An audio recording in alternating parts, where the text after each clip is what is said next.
o'clock. Crystal, are we ready to kick off the City Council meeting? Yes, we are ready. Okay. Good evening, everyone. I will call to order the January 10th City Council Successor Agency to the Redevelopment Agency Housing Authority regular meeting. Will you all please rise for Pledge of Allegiance? I pledge allegiance to the flag of the United States of America and to the republic for which it stands, one nation, under God, indivisible, with liberty and justice for all.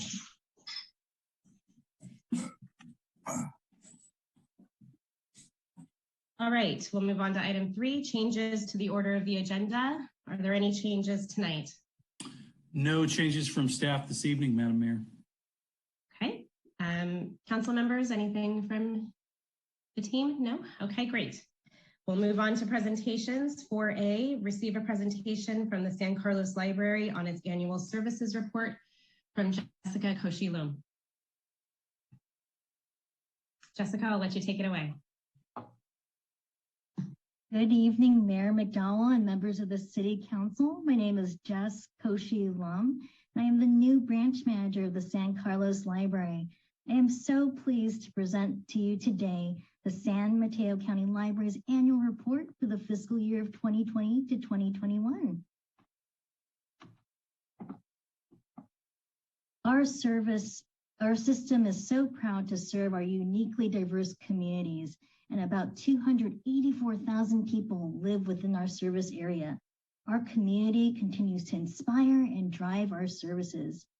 We also continually assess the needs of our users to respond with thoughtfully designed programs and services that enrich and uplift our communities. Despite our challenges this year, we proved to be a nimble organization with a flexible strategic plan that has allowed us to pivot, innovate, and quickly respond to provide much needed services to the public. San Mateo County Libraries continues to be a high-performing organization. Some standout benchmarks include an increasing population of registered library card holders and an outstanding 93% favorability rating. Locally, the San Carlos Library has 33,000 curbside visits and circulated 177,000 items this past fiscal year. I am also pleased to share some of the ways we have supported our community in the past year. Our ongoing commitment to closing the digital divide is stronger than ever. When schools closed, we immediately increased the number of Wi-Fi hotspots to keep our community connected and learning. We've worked closely with schools and community partners to ensure those most in need have distance learning support. We've also invested in digital literacy efforts. Our staff began providing one-on-one tech support through Zoom, and our workforce development programs have reached hundreds of people to provide support given the job losses that followed the COVID-19 outbreak. Our commitment to making our libraries equitable for all was strengthened through staff equity trainings and a new equity author series. Additional author visits throughout the year supported community growth, understanding, and dialogue. In addition to this, we've hosted 17 youth authors in schools throughout the county and gave away 55,000 books to our community. As you may know, COVID-19 exacerbated inequities in youth learning, disproportionately affecting youth of color. With our history as leaders during the summer and with the encouragement of our governing board to think big, we developed and succeeded in a robust set of positive interventions. For example, we developed Library Explorers, an in-library camp experience, and offered our Families Create program to bring engaging experiences home. We've also expanded our award-winning Big Lift Inspiring Summers program to 5 weeks, serving close to 1,000 youth. In the next fiscal year, we are looking forward to accomplishing many new and exciting priorities, including opening the new Atherton Library this spring and continuing the work towards new libraries in East Palo Alto and Pacifica, refreshing library interiors and constructing new maker spaces in Foster City, Millbrae, and Belmont. Increasing digital equity and supporting critical out-of-school hours, as well as returning to pre-pandemic hours when it is safe to do so. That concludes my presentation, and I would love to thank the library staff for their tremendous work and creativity, our friends of the library for their dedication and their advocacy, our city staff and our council for your ongoing support, in particular Mayor McDowell and City Clerk Crystal Moy for their work on the Library JPA Governing Board and Operations Committee. Thank you so much for your time, and I'm happy to answer any questions.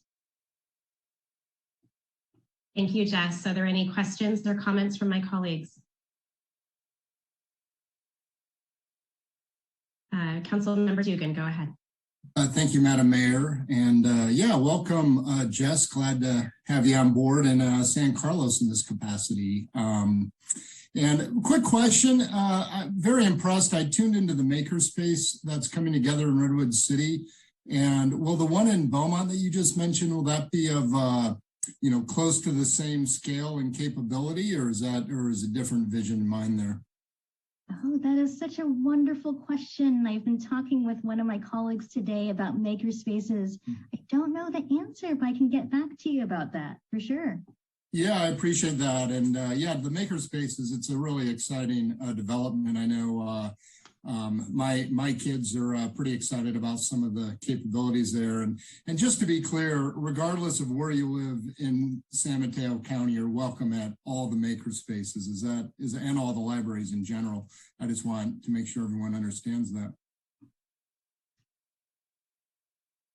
That's a great point, John. Thank you for making that. Jess, it's lovely to meet you. Thank you so much for your wonderful presentation. I feel very fortunate to be Vice Chair of the San Mateo County Library JPA. And I know that the library has just stepped up in so many ways for our community, especially during the pandemic with ways that you already mentioned, the Wi-Fi, the curbside pickup.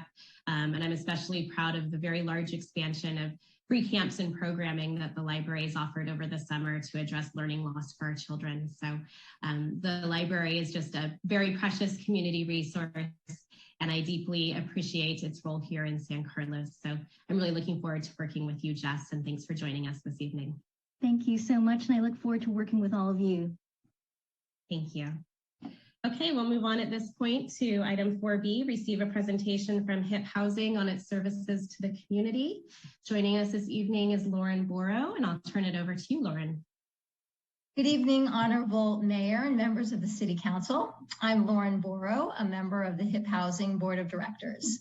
And I'm very excited to present to you tonight HIP Housing's new 2022 calendar, if you can see it in my screen. It's an extra special year for us because we're celebrating our 50th anniversary.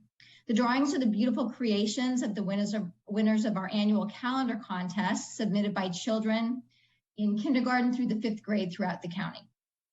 And on behalf of HIP Housing, I'd like to thank the city for its long-standing support of our affordable housing programs. We've been so fortunate to receive grants from the city since 1995, including a $20,000 grant this year. And HIP Housing Services help house over 1,200 people in San Mateo County annually. I'm sure you're familiar with most of our programs. Our home sharing program helps match people who have space in their home to share with people seeking an affordable place to live. 12 San Carlos residents were in home sharing matches at some point this year. This includes 2 new home seekers who work in San Carlos, including a preschool teacher with an income of approximately $45,000. I'm especially proud of our self-sufficiency program, which provides housing assistance and trauma-informed case management to low-income parents and emancipated foster youth. This program is geared towards adults who are in school and have a goal to increase earnings and become financially independent within 5 years. Participants receive a housing scholarship while they complete an education and job training program and find employment in their field. There were 6 San Carlos families representing 7 adults and 6 children who participated in our self-sufficiency program this year. 3 of these families live in HIP Housing's group home share right on Cedar Street. I also wanted to share that more than 700 people live in our properties that we either own or manage, including 2 properties located in San Carlos. It would mean a lot to all of us at HIP Housing if you would please help us share the word about our incredible programs. And in closing, I wanted to leave you with a quote from one of our contest winners, which describes what home means to him. "My home is like a Captain America shield, protects me and everyone who lives inside it. I love my home." So I wanted to thank you very much for giving me time today to share about HIP Housing's programs, and I wish you all a happy new year. Thank you, Lauren. Are there any comments or questions? Councilmember Collins, please go ahead. Thank you, Madam Mayor. I just want to say hello to Lauren. Thank you for a great presentation. And HIP is in very good hands with you as a board member, and I really appreciate the partnership that that our city has with HIP Housing. I'm really looking forward to our new project. Yes, so are we. Thanks, Ron. Good to see you out of the pool. Okay. Okay, Lauren, I'll echo Ron's comments. Thank you so much for all of HIP Housing's work in our community. I've had the opportunity to refer some residents to the home sharing program, and I think it's a wonderful resource. So thanks so much for joining us tonight and for all of your wonderful work. You're welcome. We appreciate your support. All right, take care. All right, we'll move on now to item 5, council communications and announcements. Council communications and announcements are brief items from members of the City Council regarding upcoming events in the community and correspondence that they have received. They are informational in nature and no action will be taken on these items at this meeting. Do any of my colleagues have something to share this evening? What? Nothing to share? Okay. I have something to share. Like many Americans, I have been diagnosed with COVID-19. I am in isolation away from my family and I am recovering well. But if I sound a little hoarse tonight, that is why, and I just wanted everyone to know. So with that, we will move on to public comment, item 6 on our agenda. Each speaker is limited to 2 minutes. If there are more than 5 individuals wishing to speak during public comment, the mayor may choose to, well, I'm going to skip that part. That doesn't usually happen.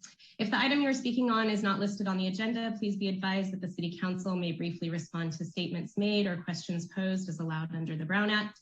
The City Council's general policy is to refer to items to staff for attention or have a matter placed on a future City Council agenda for a more comprehensive action or report and formal public discussion and input at that time. The call-in number is on your screen. Crystal, do we have any public comment this evening? Yes, we have one hand up at the moment. David Crabb, you should be able to unmute yourself. Good evening, Mayor McDowell and members of the City Council. I want to talk to you tonight about Vista Park. I don't know if you've been up there for recently or not. It's close to my house and I walk through it every day when I'm walking my dog. And as I walk through it, it's always not quite gotten its act together. It's kind of soft, halfway there, but not quite there. Every once in a while I walk through it and there's a new plant here or there that's been planted by the landscape people or the parks people. And I never see any pattern as why that plant is there and how it relates to anything else in the park. And I wonder if there's a plan for what the final development of Vista Park is supposed to be. I've written to the Parks Commission, and no one has even bothered to respond to my comments on it. The way that park is set up, it's the one path through the center, and the west side is a lot of shrubbery, native plants that fill in that area nicely, but there's some gaps over there that need to be filled in. And then on the other side of the east side of the path is a grass area, which is fine. It's kind of a nice break between the two, and the grass area side is the view side. But I don't see any plan. I see plants coming in that don't relate to any other plants in the park. And also they have, there's one that they did about 2 years ago that they fenced off from the deer, and it still has the ugly orange fence around it. And at this point, if the plants aren't going to survive the deer, it's too late. You need to take that fence down and see. So I'd like to see if you can ask the park what the heck their overall plan for this park is and if they're willing to share it with our neighborhood. And also, how about North Crestview? Would still like to see a plan on that. That was promised to us about 3 or 4 years ago and nothing has happened. Thank you. Thank you, Mr. Crabb. Jeff, is someone from the Parks Department able to get back to Mr. Crabb on his requests? Yes, thank you, Madam Mayor. We'll have Amy Newby, our Parks and Rec Director, give Mr. Crabb a call about Vista Park. And in terms of North Crestview, there is an approved plan for that, and it's in the budget. And Amy can walk him through the dates and schedule for that particular project. Great, thank you. Crystal, is there another caller? Yes, we do have another hand up. Joel Cohn, you should be able to unmute yourself. Yes, thank you. Can you hear me? Yes, thank you. Thank you. Sorry, this is regarding the, is this regarding the SB 9 ordinance, or is that coming later? I just hopped on this call. Mr. Cohn, that's coming a little bit later under item 9A, public hearing. Okay, my apologies. I had a comment about that. Please, I'll yield my time until then. Thank you. Crystal, is there anyone else on the line? No, there are no other hands. Okay. Moving on then, we will go to item 7, consent calendar. Do any of my colleagues wish to pull an item from the consent calendar this evening? Okay, seeing none, is there a motion to approve the consent calendar? Madam Mayor, I move to approve City Council consent calendar items A through J. And I will. Okay, I think we had a second from Councilmember Collins. Thank you. Crystal, could you please call the roll? Councilmember Dugan? Yes. Councilmember Collins? Yes. Councilmember Palmer Lohan? Yes. Vice Mayor Rack? Yes. And Mayor McDowell? Yes. Thank you. Okay, we'll move on to item 8, reports to council. Tonight we'll be receiving a report regarding the receipt and use of the coronavirus state and local fiscal recovery funds from the American Rescue Plan Act of 2021. And it looks like we have Rebecca Mendenhall tonight. So take it away, thank you. Good evening, Mayor and City Council. Rebecca Mendenhall, Administrative Services Director. Tonight, I'll be presenting the report on the funding that has and will be received from the American Rescue Plan Act of 2021, otherwise known as ARPA funding. So the state and local coronavirus fiscal recovery funds legislation, part of the ARPA, was signed into law by President Biden on March 11, 2021. The bill includes $350 billion in funds allocated to recovering from the COVID-19 pandemic and restoring the economy. This includes $195.3 billion to all 50 states and the District of Columbia, $65.1 billion to counties, $45.6 billion to metropolitan cities, and $19.5 billion to non-entitlement units of government. The United States Treasury will oversee and administer the payments to the state of California for the non-entitlement cities, those that have a population of less than 50,000 people, which includes the city of San Carlos.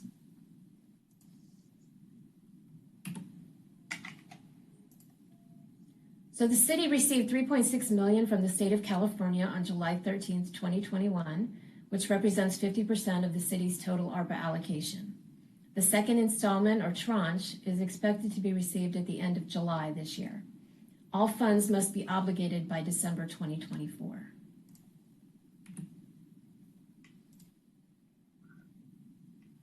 In May of 2021, the Treasury published the interim final rule describing eligible and ineligible uses of funds. As governments began to deploy this funding in their community, the Treasury carefully considered the feedback provided through its public comment process and other forums. The Treasury received over 1,500 comments, partnered in hundreds of meetings, and received correspondence from a wide range of governments and other stakeholders. And as a result, last Thursday, the Treasury issued the final rule, which is a 400-plus page document, which does take effect on April 1st, 2022. So the final rule delivers some broader flexibility and greater simplicity in the program. However, until that time, the interim final rule remains in effect. So staff is reviewing the new document and will provide updates as they are applicable. In fact, there's a webinar this Wednesday that covers more of the details that we will all be attending. So that being said, both the interim and the final rule allow for the following eligible uses of funds. The support of the public health response to the COVID-19 emergency by funding COVID-19 mitigation and prevention activities. It addresses negative economic impacts caused by the public health emergency, including to households, small businesses, and impacted industries. It replaces lost public sector revenue with broad latitude for using this funding for provision of government services to the extent of the reduction of revenue experienced on items such as infrastructure maintenance or pay-go infrastructure projects. It provides for premium pay for essential workers, offering support to those who've borne and will bear the greatest health risks. And finally, it allows for investments in water, sewer, and broadband infrastructure, making necessary investments to improve access to clean water, support vital wastewater and stormwater infrastructure, and to expand access for broadband services for unserved or underserved households or businesses.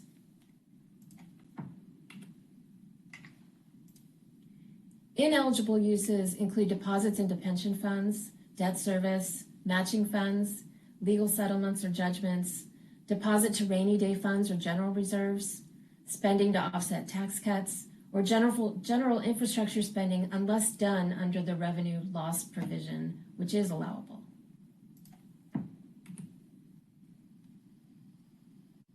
So although there's no formal action being taken tonight, staff has recommended the following uses of the first tranche of ARPA funding totaling $3.6 million. The first would be to support the response to the COVID-19 emergency. The fiscal year 2021-22 budget includes $250,000 of anticipated expenditures for COVID mitigation and prevention. This covers a broad range of services, including enforcement of public health orders, public communication efforts, purchases of personal protective equipment, ventilation improvements, and other public health responses. Therefore, it's recommended that $19,235 of this first tranche be used against this existing appropriation, as this was the amount of money that we've spent so far from March 3rd, 2021 through the end of November 2021. And it was spent on safety supplies, equipment, as well as some deep cleaning when needed. The second is to address negative impacts on household and individuals. On November 8th, 2021, the City Council approved Resolution 2021-115 to provide additional funding to the Tenant Assistance Program administered by Samaritan House. It's recommended that $151,000 of the first tranche be used on this appropriation. And finally, on the last section would be on the replacement of lost revenue. So based on the Treasury's interim rules and guidance, the staff calculated the city's revenue loss in the amount of $3,799,227, or a little more than the first tranche we received. This calculation may be modified under the final rule, but either way, the guidelines allow broad latitude for using the replacement of lost revenue for the provision of government services. And government services can include, but are not limited to, maintenance or pay-go funded building of infrastructure, including roads, modernization of cybersecurity, hardware, software, and protection of critical infrastructure, health services, environmental remediation, and the provision of police, fire, and other public safety services. Therefore, it's recommended that this full amount be applied toward our project C9823, which is the Fire Station 16 replacement.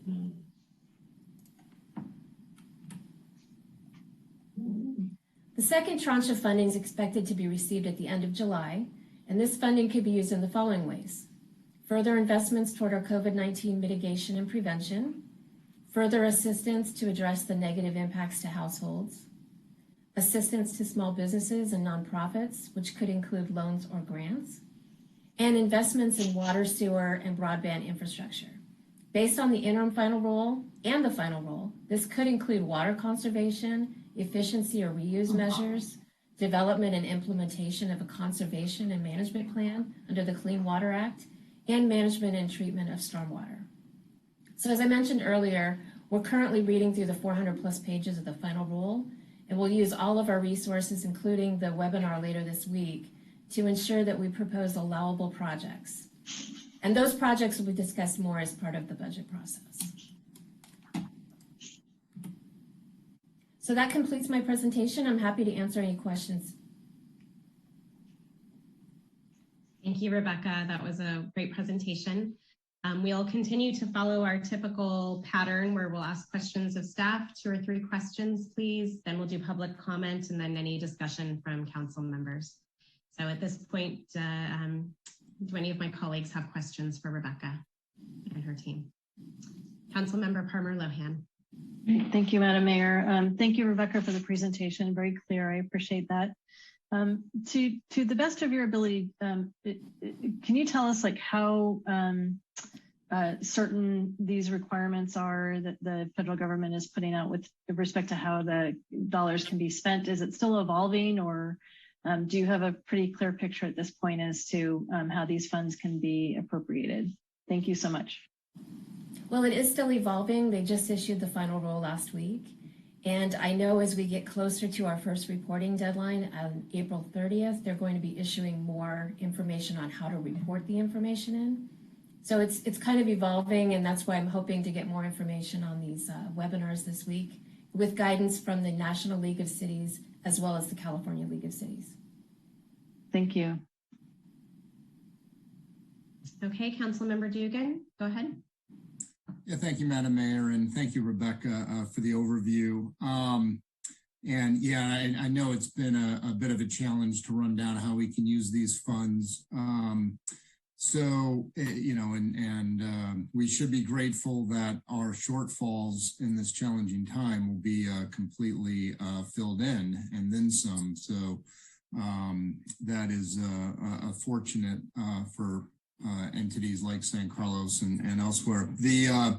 My question is, so if we, this first tranche, if we use most of that as replacement of lost revenue, that basically means it goes into our general fund, and then we can then make use of it in the same way we could make use of any other proceeds in our general fund, correct? Yes, it gives you broad latitude, so it would free up funding that we have set aside. So what we were talking about is using the funding that had been set aside, or using the lost revenue reimbursement toward paying for the fire station. Okay, but if, you know, as this ongoing crisis continues, and sorry to hear that it's impacted our mayor so directly, and I'm glad you're on the mend and feeling well enough for the meeting, Madam Mayor. It's not a trivial thing, so thank you. But we'd certainly be free to, if we allocate that as lost revenue back into our general fund, we would be free to tap that to then do more direct mitigation against COVID directly as well, right? Yes, and there's certain provisions where you can use the funding directly for COVID prevention and mitigation measures as well. Got it. Okay, thank you. Thank you, Councilmember Dugan. Councilmember Collins. Thank you, Madam Mayor. Thank you, Rebecca. A very good presentation. Couple questions. I don't know if you said it, but it just mentions the second tranche is going to come in July, but we don't have an idea how much that would be at this point. It would be the other 50%, so 3.6 million. Oh, it would just be another 3.6? Correct. So we received the first 50% this in 2021. The second 50% comes in 2022. All right. So about 7.2 altogether. And I noticed that this didn't directly mention it. It said that we could invest the some of the funds in water, sewer, broadband. Obviously, what was not mentioned there was roads, and it looks like it cannot be used directly for that. But as John said, I guess if we're replacing money in the general fund, if we wanted to allocate that money that came back to the general fund for additional road resurfacing, road repair, or adding to that budget, would we be able to do that? Yes, because you'd be taking the money and applying it toward the, like say for instance, the fire station, which would free up money that then you can use to pay for roads or street resurfacing. Right. Okay. Thanks very much. Thanks, Madam Mayor. Thank you, Councilmember Collins. Vice Mayor Rack. Thank you, Madam Mayor. Rebecca, just thank you for the presentation. I love the succinctness and the clarity on it. Can you just, so when we talk about the use of some of the funds, so I'm just thinking, for example, there's sort of been this shortfall on and challenges around testing. And I know that the county's picking up on some of that, but if the city decided to do that, could that be used for the general community as well in terms of a public safety and COVID mitigation, or would it have to be more directly for city staff as an example? My understanding is it could be used for the general community as well. I mean, that's one of the things that we're trying to get more clarification on is, have things changed from the interim final rule to the final rule? They issued this just late last week, so we're playing catch up. Okay. No, that's helpful. Appreciate that. Thank you. Thank you, Vice Mayor. All of my questions have been answered. It sounds like we're going to have a lot to discuss during budget time. And Rebecca, my hat is off to you and your team. This is another example of just how much extra work you guys are all taking on right now. And it's deeply appreciated. So thank you for keeping us updated. Thank you. All right, we will move on now to public hearing item 9. Oh, no, we won't. Sorry. We need to open up public comment. Crystal, is there anyone who would like to comment on this item? Thank you. No, there are no hands. Okay, great. Any further discussion on this item among my colleagues? Okay, seeing none. Now we can move on. Oh, Councilmember Dugan. Yeah, sorry, Madam Mayor, I was a little slow with my hand. Yeah, just a quick comment. I appreciate that there are ways we can backfill our general fund and maybe even get our firehouse paid for. Terrific. I think in the budget process, we'll certainly, have a robust discussion around these topics.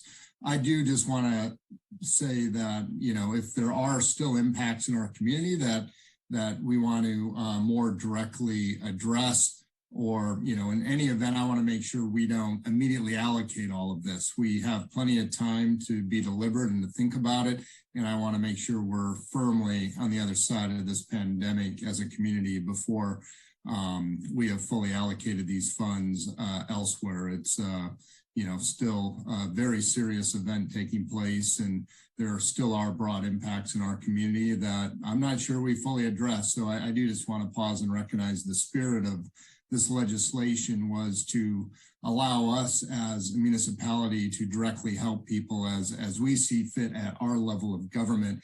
And I just want to make sure we stay mindful of that, and that we leave these funds unallocated or at least available within our general fund long enough to continue to address the needs of our community. Thank you. Well said. Thank you, Councilmember Dugan. I don't see any other hands raised. So now I will move on to item 9A, public hearing. Consideration of adopting an urgency ordinance pursuant to Government Code Section 65858B to impose interim regulations and objective standards for the subdivision and development of qualified Senate Bill 9 properties.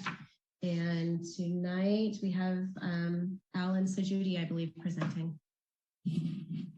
Good evening, Honorable Mayor, members of the City Council. We're bringing this urgency ordinance forward to you in response to SB 9 being active as of January 1st of this year.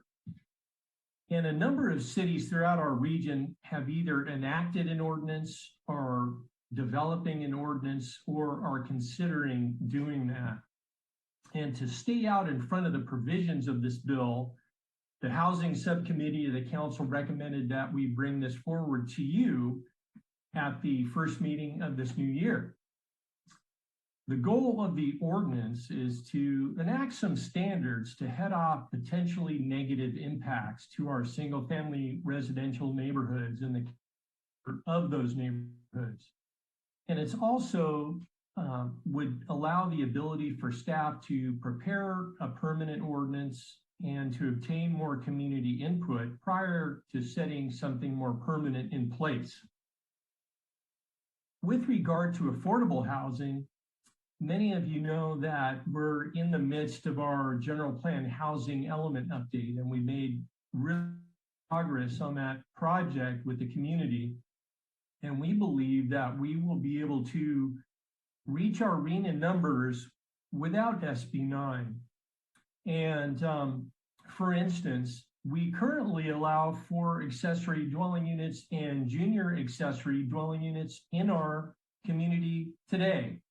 And the City Council passed an ordinance for accessory dwelling units just about in the last year. And so you could have theoretically up to 3 units on your property already. In addition to that, when we think about ADUs and junior ADUs, these are considered affordable housing because of the folks that these cater to. And so just wanted to give a little bit of an overview with regard to how this relates to affordable housing. And of course, we can discuss this further following the presentation.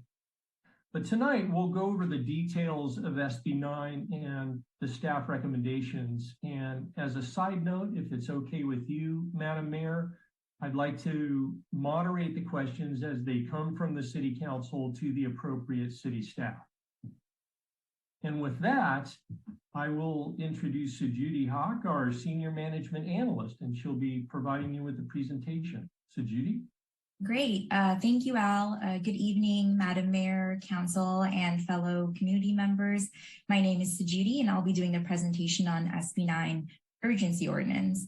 So before moving on to the SB9 legislation overview, we wanted to start off with why we need an urgency ordinance, which I'll give an overview of. But SB9, it could really alter the longstanding character of single-family zone neighborhoods throughout California, including San Carlos, by allowing the subdivision of single-family parcels and the development of 2 primary units on 1 single-family parcel, all under ministerial approval, meaning no RDRC, Planning Commission, or City Council review of SB9 projects. So without an urgency ordinance, SB9 projects could be developed in an unorderly fashion or may even lead to multiple interpretations of the state law, both between applicants and staff.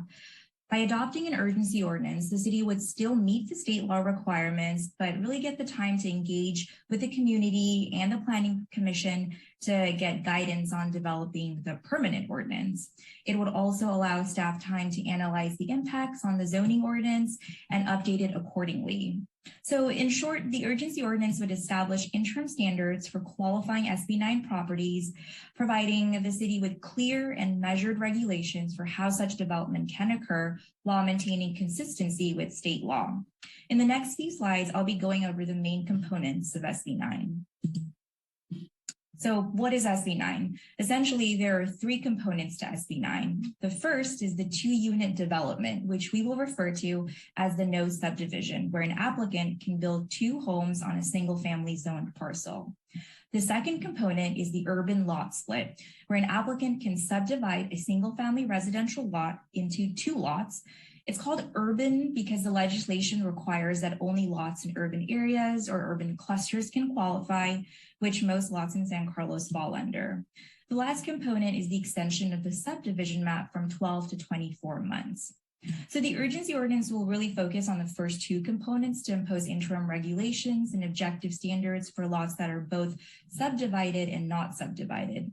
The state law supersedes certain city regulations on subdivisions and development standards, but it does allow the local agency to apply objective zoning, subdivision, and design review standards. It is important to note that these standards may only apply if the applicant opts into an SB9 qualified project, which then triggers the ministerial review process, again, which means no PC, no RDRC, or City Council review. This law took effect on January 1st of 2022. So which areas will SB9 impact? As you can see on the city's land use map, the yellow indicates the RS6 and RS3 districts, indicating that 60% of the land use area may be impacted by SB9. Also, according to data from the Turner Center for Housing Legislation at UC Berkeley, a report they released in July of 2021 listed that Out of the 8,100 total single-family parcels, 6,400 will be considered SB9 eligible parcels. And eligibility really depends on a variety of factors, including parcel size, existing units per parcel, tenancy-based eligibility requirements, and certain location criteria. Now, this slide highlights that certain lots are actually ineligible for SB9 projects, including parcels in historic districts, wetlands, 100-year floodplain, high fire hazard severity zone, hazardous waste sites, and delineated earthquake zones. Additionally, SB9 projects cannot alter or demolish deed-restricted affordable housing, rent-controlled housing, or tenant-occupied housing in the past 3 years. So these criteria apply to both the non-subdivided and the subdivided lots. To qualify for ministerial approval, SB9 projects under the no subdivision category must meet certain development standards, such as allowing at least two units that are 800 square feet, no setbacks if constructed in the same location to the same dimension as an existing structure, and in other circumstances, 4-foot side and rear yard setbacks. ADUs and JDUs are allowed in this scenario, no short-term rentals, meaning no rentals for less than 30 days. And finally, must provide at least one parking space per new SB9 unit, except no parking is required for projects that are within a half-mile walking distance of a transit corridor or major transit stop, or within 1 block of a car share program. In addition to the development standards from the previous slide, also shown in gray here, subdivided projects under SB9 must also meet certain development standards to qualify for ministerial approval, such as each resulting parcel after the subdivision must be at least 40% of the original parcel size. Each resulting parcel must be at least 1,200 square feet, no sequential lot splits either on the same lot or adjacent lots, requires an affidavit that an applicant intends to use one of the housing units as a principal residence, so some owner occupancy requirements there for at least 3 years from date of approval. And after lot splits, the city can restrict to 2 units per lot and allow the applicant to select the combination of 2 units, which may or may not include ADUs and JDUs. So in the next few slides, we'll show some graphics to kind of help make sense of these standards. So what can be built under the current state law without SB9? As Al said, a total of 3 housing units are allowed currently, which includes 1 primary unit, 1 ADU, and 1 JDU, as seen on the graphic. And currently, a second primary dwelling unit is not allowed within RS6 and conditionally allowed in RS3. Throughout these next slides with the graphics, you'll notice that you'll see E's and N's, and the E stands for existing and the N stands for new. So what changes with SB9?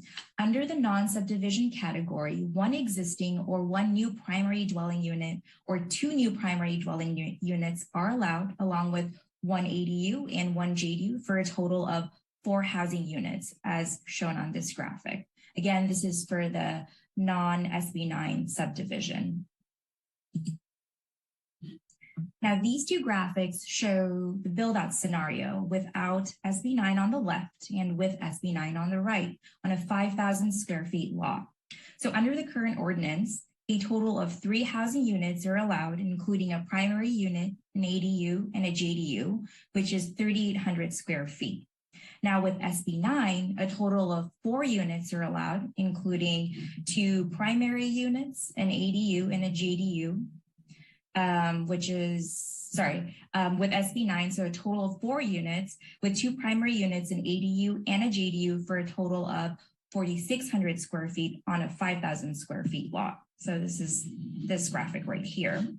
Also, it's important to note that local agencies have no discretion on limiting the total number of units to anything under 4 units under the no subdivision scenario. It's also important to highlight that SB 9 provisions supersede certain FAR standards, so floor area standards for single-family residential review. In fact, San Carlos passed new single-family residential requirements after our community expressed interest in limiting the bulk and mass of new developments, and now SB 9 projects may allow more floor area. Just something to consider. So what changes under the subdivision category? The legislation allows to split or subdivide lots within certain requirements without a discretionary review. So what does this mean? The lot subdivision may result anywhere between 2 to 4 units per resulting lot. The graphic on the left shows 2 unit per resulting lot scenario with 2 primary units on each lot. That's this graphic here.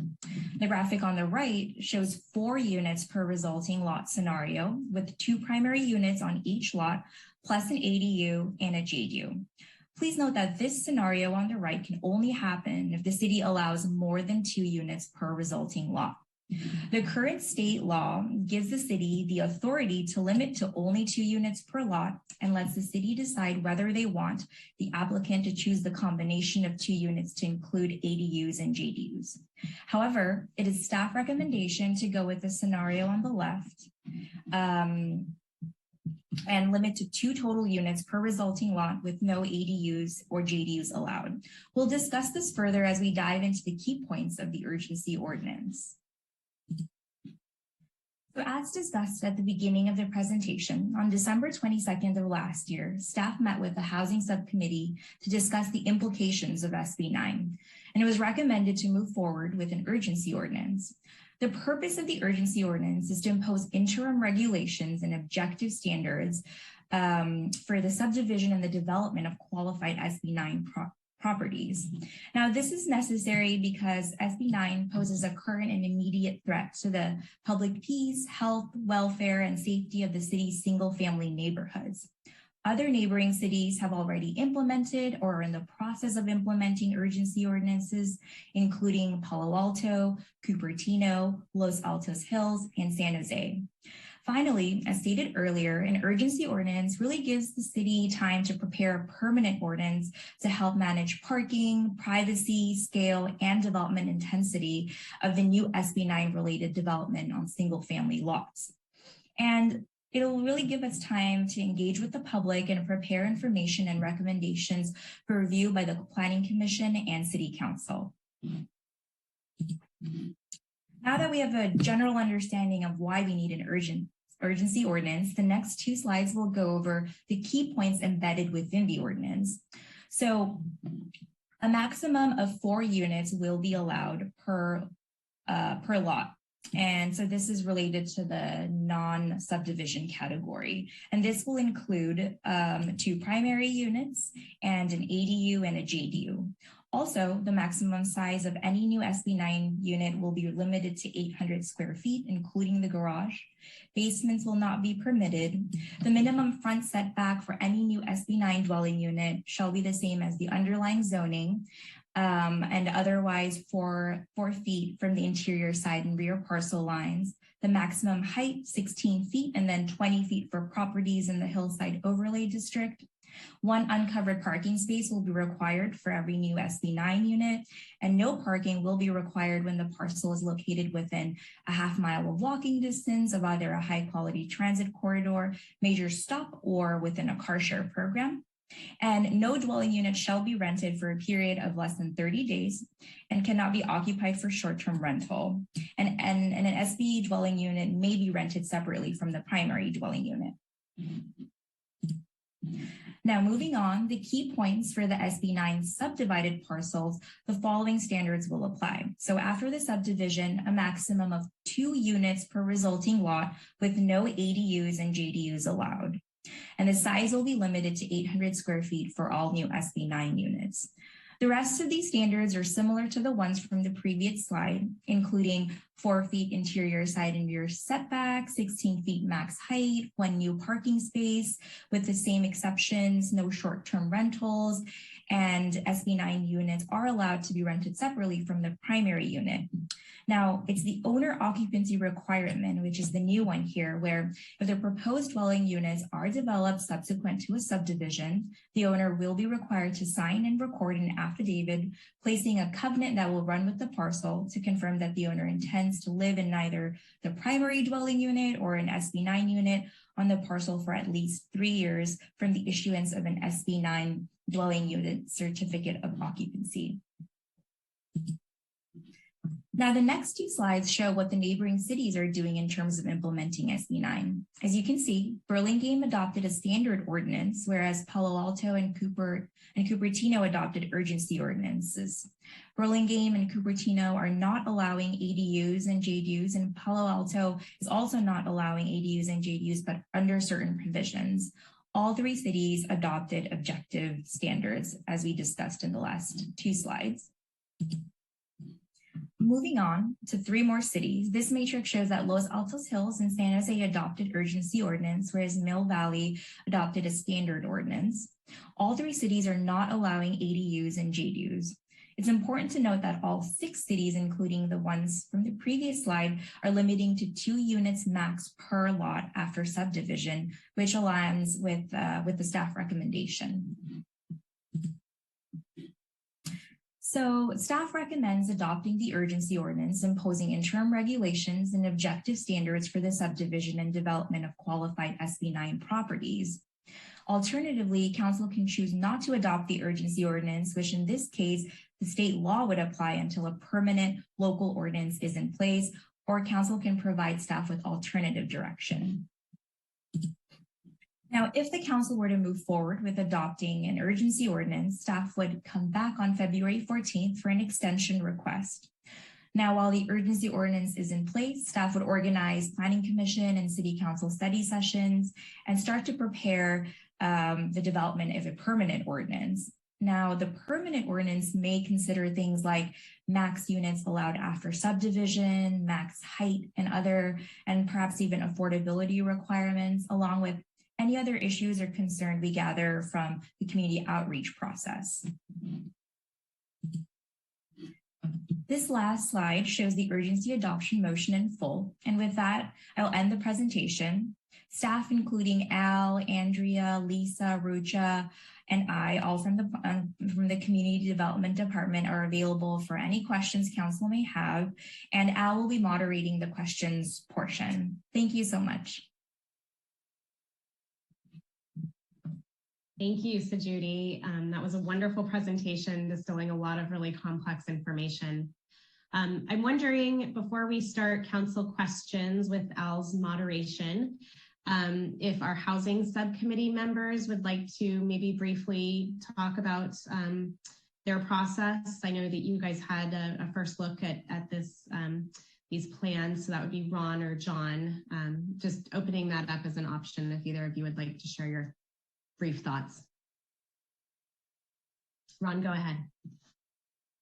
Thank you, Madam Mayor. Yes, we did meet. I had a number of questions, many of which were answered, but at the time we had seen the detail that we saw tonight, which was fabulous. I really enjoy it. I would say that I think that staff has done an outstanding job, and they've really condensed what is really a fairly complex bill. And so, and they conveyed that to us when we met in the subcommittee meeting. And after seeing all the recommendations, I know that people will have everyone will have their own questions, but I'm generally in support of it. I think that obviously comments may be made by my fellow council members and possibly the public that may change my mind, but I'm generally happy with what staff put together. I'm generally supportive. Obviously we're going to have some differing opinions about how we might want to craft this further, but I'm really looking forward to a further discussion of it, because I think that we've really got a good foundation here, and that's something that I believe we should do very quickly. Okay, thank you, Councilmember Collins. Councilmember Dugan, do you have a few short thoughts to share with us at the beginning of our discussion, and we'll dive deeper later on in the discussion. Yeah, thank you, Madam Mayor. I would just say that this is a big, complicated issue that does have the potential of very significant impacts on many of our neighborhoods. And that is why I'm supportive of an emergency ordinance here, mostly so that we have time to, the enactment of SB 9. Maybe we could have, I applaud Mill Valley. I'm not sure quite how they got to a full ordinance already.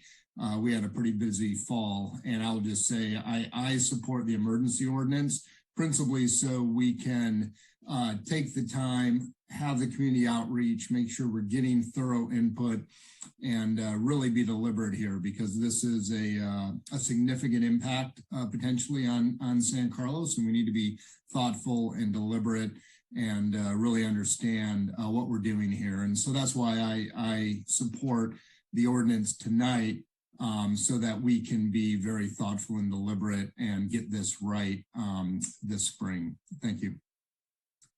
Thank you, Councilmember Dugan. Okay, I'll open it up to questions.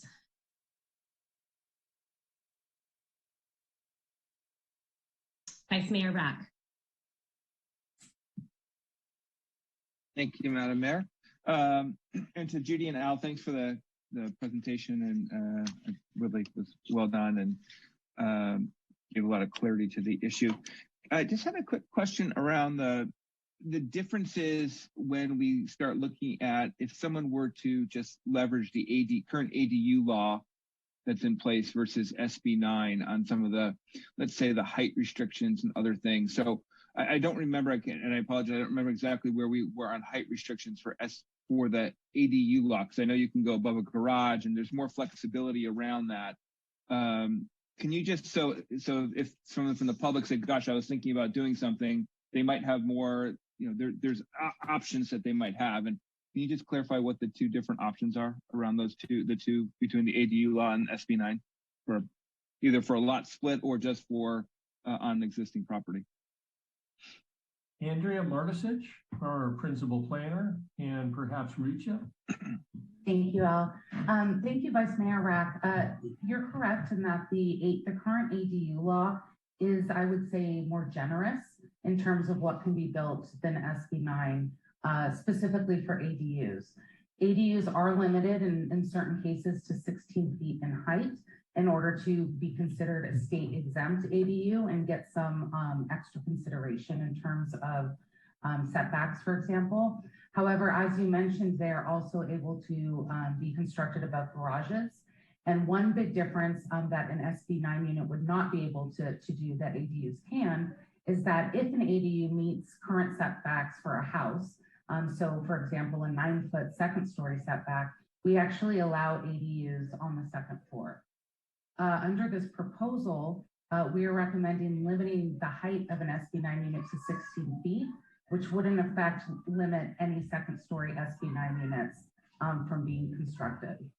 So I would say that's the big difference.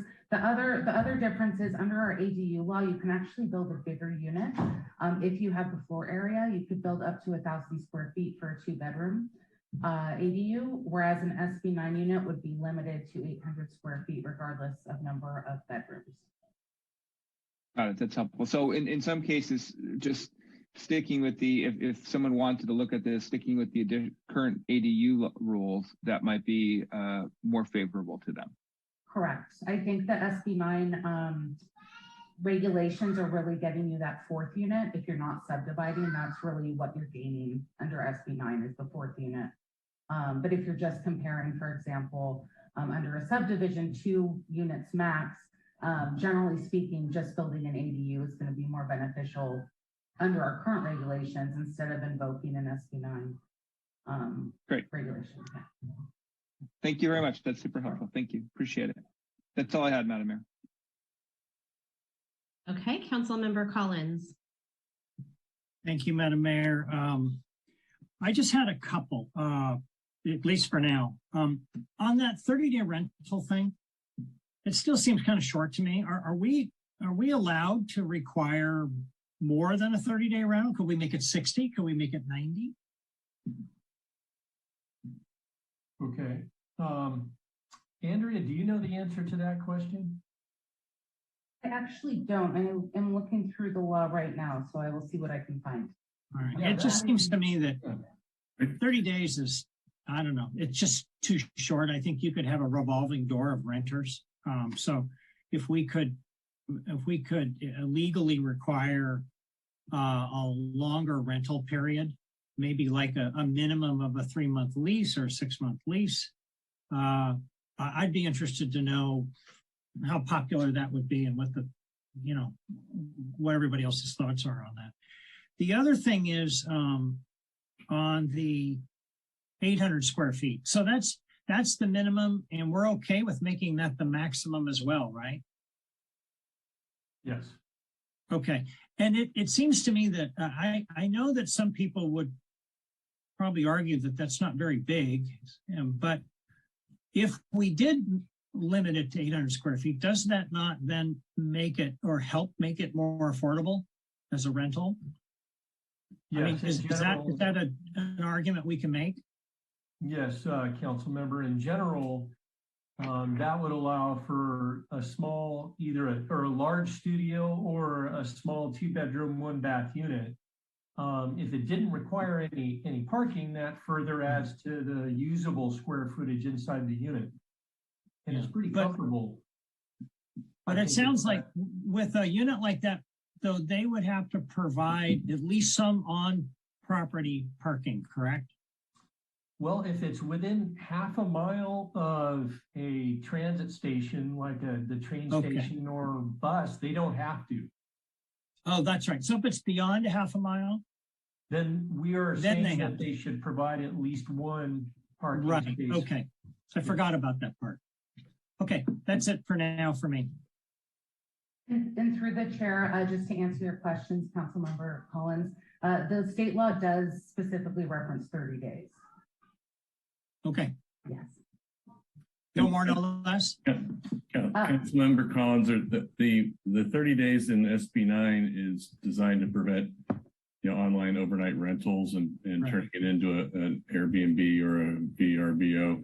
And there's some practical issues with requiring a longer term lease, because typically when you have a lease the market usually dictates a 1-year lease, but after the 1-year lease, having a minimum time, we'd be having to police what happens at the end of the lease term. Is it going to turn into a 30-day after that, or are we going to require another 1-year lease, which is not really how the rental market works. Typically, it's a 1-year lease to get a commitment from the tenant. The landlord likes the assurance that they're going to be getting rent for that first year, and then after that, it's typically month to month. Yeah, which I actually have no problem with. I mean, I'm involved in a business lease right now that is exactly that. So I have a 6-month lease and month to month after that. So I don't have any problem with 30 days if it's following a lease to begin with. But I guess what you're saying though is that we can't require a lease before we have a 30-day rental requirement. Well, I think that the answer might be more complicated than that, but for purposes of the urgency ordinance, we're recommending that you adopt what we propose, but that's certainly something we can study for the longer term lease. I mean, the longer term ordinance. Fair enough. Thank you. Thank you, Councilmember Collins. Councilmember Palmer-Lohan. Thank you, Madam Mayor. So Judy, thank you so much for the presentation and very clear. Would you mind if we could just go back to the timeline slide again? I just want to make sure I understand the intention and the shot clocks we have. And when you get there, I want to ask a question. I believe, Crystal, you're controlling now, so if you want to go back. Thank you. The timeline.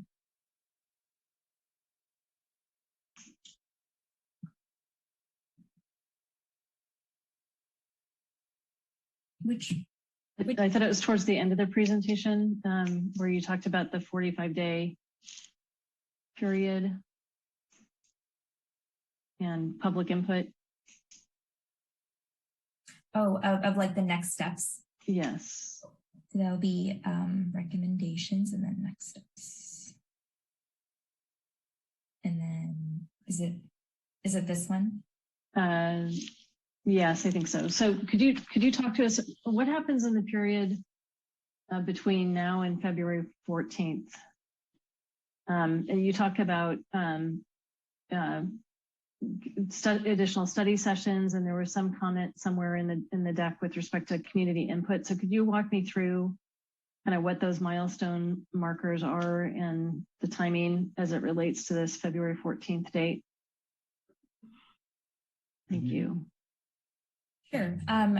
Andrea, do you want to tackle that of like how the ordinance extension is related to the next step? Absolutely. So to begin with, if adopted tonight, the urgency ordinance would be in effect for 45 days. And it automatically would expire at that time unless the council chose to do the extension on February 14th. Separate from that date and the urgency ordinance extension, and as part of the permanent ordinance work, we would want to do the Planning Commission and City Council study sessions. So the intent is to do those study sessions after receiving feedback on council of any items they'd like us to study and address, as well as an opportunity to get public input. That would be for the permanent ordinance, not for the extension on February 14th. If that, I think, answers what you were asking about timeline. So that second bullet probably should go under the prepare permanent ordinance.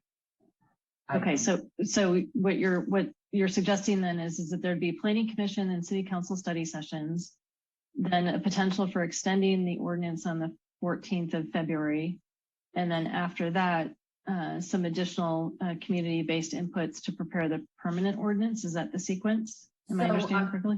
So the sequence would be, there would not be any study sessions before February 14th. It would just be an extension of the ordinance tonight, as well as if there's any feedback we get tonight of information the council would like to see as part of that extension presentation. So once extended on the 14th and we get this longer period of time to prepare the permanent ordinance, as part of that, we would do the study sessions for both Planning Commission and City Council, as well as public outreach and gathering input. So this would all occur if the ordinance is extended on the 14th, the emergency ordinance. Okay, got it. All right, and then sorry to be pedantic here, but does staff do any work on this between now and the 14th, or that would all start afterwards? We would definitely try to get some work done. We would have information from our other cities about things maybe that they've done, some practices that they've come across, as well as anything that council would like us to look into and bring back on the 14th. So if there's anything that you think should have additional review or research, we can look into that and bring it back. And it could be changed as part of the ordinance extension. We're just anticipating the actual heavy lifting of the permanent ordinance would occur after that. And then we would also, at the ordinance extension hearing, present to council what's occurred between this evening and bringing it back to you on the 14th. All right, thank you so much. Sure. Thank you, Councilmember Palmer-Lohan. Councilmember Dugan. Yeah, thank you, Madam Mayor. And I just had a quick question that I hadn't really gotten a chance to think through yet. These new requirements, I think, regardless, we're going to be in this new realm of figuring out and, enforcing these new requirements like tenant occupancy in the last 3 years. Is this truly still occupied by the owner?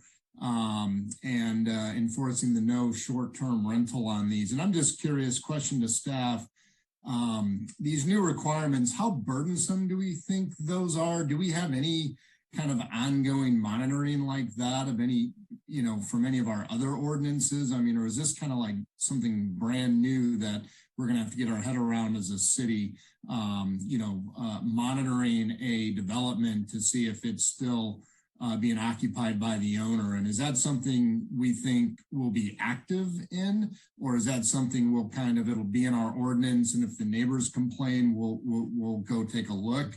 Have we thought through what that's going to mean, and is that going to, you know, are we going to have new staffing requirements because of this? Thank you, council member. You know, we haven't given it a whole lot of thought yet, but you bring up a really good point that when you're talking about monitoring, you know, who lives in a unit and things like that, it's very difficult for cities to do that. It's much like a homeowners association. You know, how do you find out when somebody does something in an HOA? It's very similar to that, and it wouldn't be like we would have an officer, code enforcement officer, going and knocking on doors and things like that. Many of the things we do from a municipal standpoint is done by complaints. Like a neighbor will notice something and say, well, hey, the same people aren't living there. Hey, could you take a look at this? So we haven't really given it a lot of thought in terms of the mechanics of how this would work, but it is more. It's going to be more administrative functions and permitting functions, but once you start getting into, you know, who lives in a unit, and now there could be legal issues. We're requiring an affidavit for somebody to say that they're going to indeed, you know, live there for 3 years. So if they do get caught and they're not doing that, there could be an issue there for the owner. So we'll give it some more thought, and when we come back with the more permanent ordinance, we'll have more information for you at that time. Thank you. Appreciate it. Thank you, Councilmember Dugan. I don't see any other hands raised. I had two very quick questions, Al, for you and your team, and it's actually has to do with the Association of Bay Area Governments memo that was included in our packet. And it notes that there was an expectation that the state's housing and community development would issue some technical assistance, a technical assistance memo, and I'm wondering if that has come down from the state yet. Andrea, have you seen that? I certainly haven't. I have not either.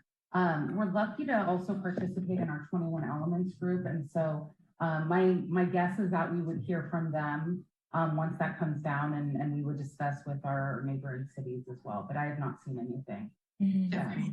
Andrea, just to add to that, it's very different from the ADU ordinances where HCD was very active and they gave out handbooks and guidances and checked our ordinances. This is kind of like a different beast where they're not, HCD is not giving us any guidelines. And so different jurisdictions are interpreting it in ways that works best for their cities or regionally. So we've been monitoring other cities and using 21 Elements as a resource, and we'll definitely keep an eye out for HCD. Okay, that sounds good. Thank you. And then my second question is there's this Q&A in that same Association of Bay Area Governments memo, and it notes that maybe there's an unintended consequence of duplex entitlements allowing people to build single unit monster homes and get around our single family design guidelines. I assume that's something that staff will hopefully look into as you dig deeper into this issue, just to make sure that the unintended consequences of this legislation are dealt with as well. Yes, thank you. Okay, great. All right, any other questions from my colleagues? Okay, seeing none, I'll open up the public comment. This is a public hearing. Crystal, do you see any hands raised? Yes, I do. Give me 1 second. I'm trying to. There it is. Yes, the first hand we have up is David Crabb. You'll be followed by David Tusman.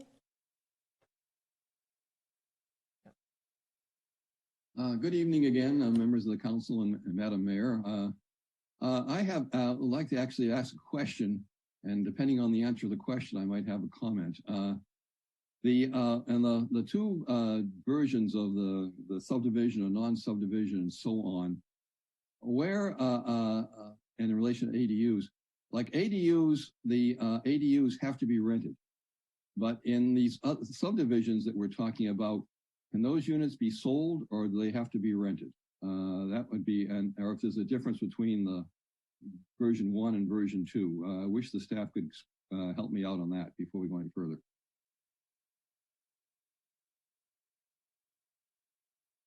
How do we typically proceed? Do we respond in this case, Jeff, before Mr. Crabb proceeds? What is the typical response during a public hearing? If the council wishes us to respond, we're happy to do that. Okay. Al, is there a quick response to Mr. Crabb's question? Andrea, do you know the answer to that question? Yes, so there is the opportunity to sell them separately, which would be the subdivision path under SB 9. Mm-hmm. The legislation is silent on requiring agencies to sell SB 9 units, so we don't have to, but if we were to allow it, it would be for the SB 9 subdivision projects and would need to meet the SB 9 subdivision development standards. Thank you, staff. Mr. Crabb, did you want to continue with the rest of your minute and a half? Yes, please. The reason I asked the question is that in terms of the acceptance of a neighborhood, maybe even the city in general, there may be more of a tendency or a preference, at least for the neighbors, that if the units are going to be purchased by someone, that someone's going to live in a unit that they own versus a rental. And so I just thought that could turn out to be an issue. I'm not making it an issue myself, but it's an interesting thought, because I thought that one of the advantages of SB 9 was that you could potentially sell the units as opposed to having to rent them, and that is opposed to like an ADU or whatever. So that was my concern on that. Otherwise, I'm in favor of your emergency ordinance, and I think the presentation was great, and I very thankful for Adam for asking the question about ADUs versus SB 9, because I thought that was quite interesting, that you may be better off doing ADUs than SB 9. And I think that would be really helpful for people to know. So thank you. Thank you, Mr. Crabb. Thank you, David. Next up is David Tusman. You should be able to unmute. Hey, can you hear me? Yes, thank you. Great. Good evening to the council and staff. Thank you for the opportunity to speak on this item. My name is David Tusman. I'm a resident of San Carlos and a member of the Peninsula Young Democrats, who as a club strongly supported this bill SB 9 last year and endorsed it wholeheartedly. Please do not support this emergency ordinance. It will hamper our ability to address the housing crisis, and it is not at all justified as an emergency. San Carlos Council and staff are working to update our housing element in order to zone for our RHNA goals. This ordinance will necessarily reduce the number of housing units that can and will be constructed, which goes directly against the hard work that you're doing to increase the housing supply. City staff made the same claim during the East Side Vision Review in September that we can meet our RHNA floor without considering zoning like this, and said that those calculations would be shared within a few weeks. But here we are months later and we haven't seen any numbers. One item is that this ordinance has a small allowance of 800 square feet, which for the new unit, which is made even smaller by including the garage space as that floor area. But from the city code, as I can read it, it doesn't appear that normally garages are included in the standard floor area calculation for single family zones. It's not reasonable and maybe legally tenuous to have a different equation like this to actively penalize SB 9 projects. You noted Los Altos Hills, Palo Alto, and Cupertino as examples, but those should not be seen as good examples for leading on addressing the housing crisis.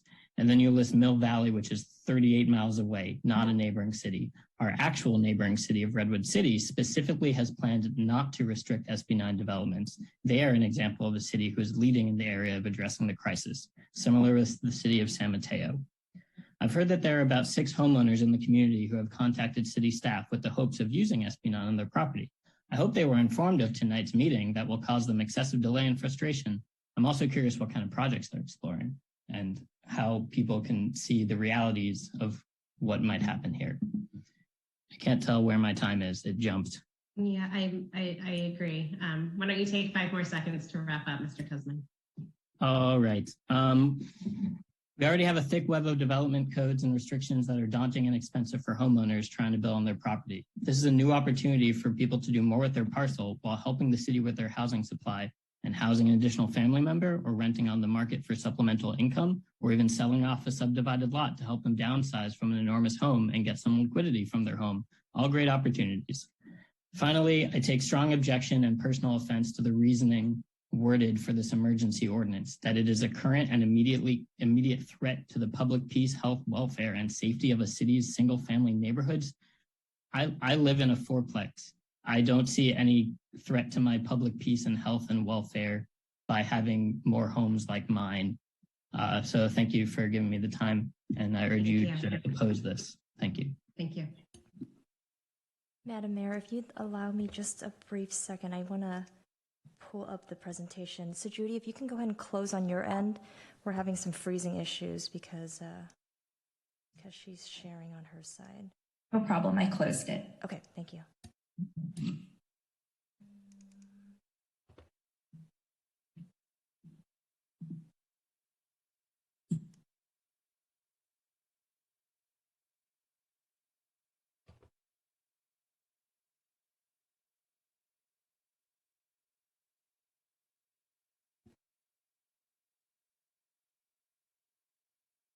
Okay, sorry about that. Okay, so we have 4 more hands. Karen Tusman, you're up next, followed by Joel Cohn. Thank you. Thank you for the opportunity to speak. My name is Karen Tusman. I am married to David Tusman. We both live in San Carlos. We're lucky to live on a nice, quiet residential street in a fourplex surrounded by other multifamily units. It is very peaceful. It is very healthy. And I've long felt that more people deserve the opportunity to live in a situation like mine, whereas, it's not a $2 million house, which is kind of what you're looking at if you're looking at a detached single family home that constitutes R1 zoning.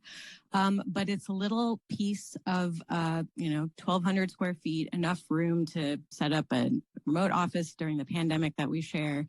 The pandemic has made everyone, I think, appreciate the ability to have space in their home.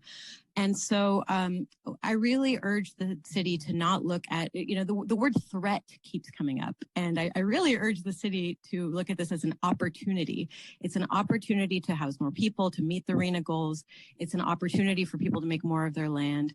It's an opportunity for someone to make a foothold in this city when they can't reach a $2 million 3-bedroom, 2-bathroom, which is the situation we have gotten to in our current housing crisis.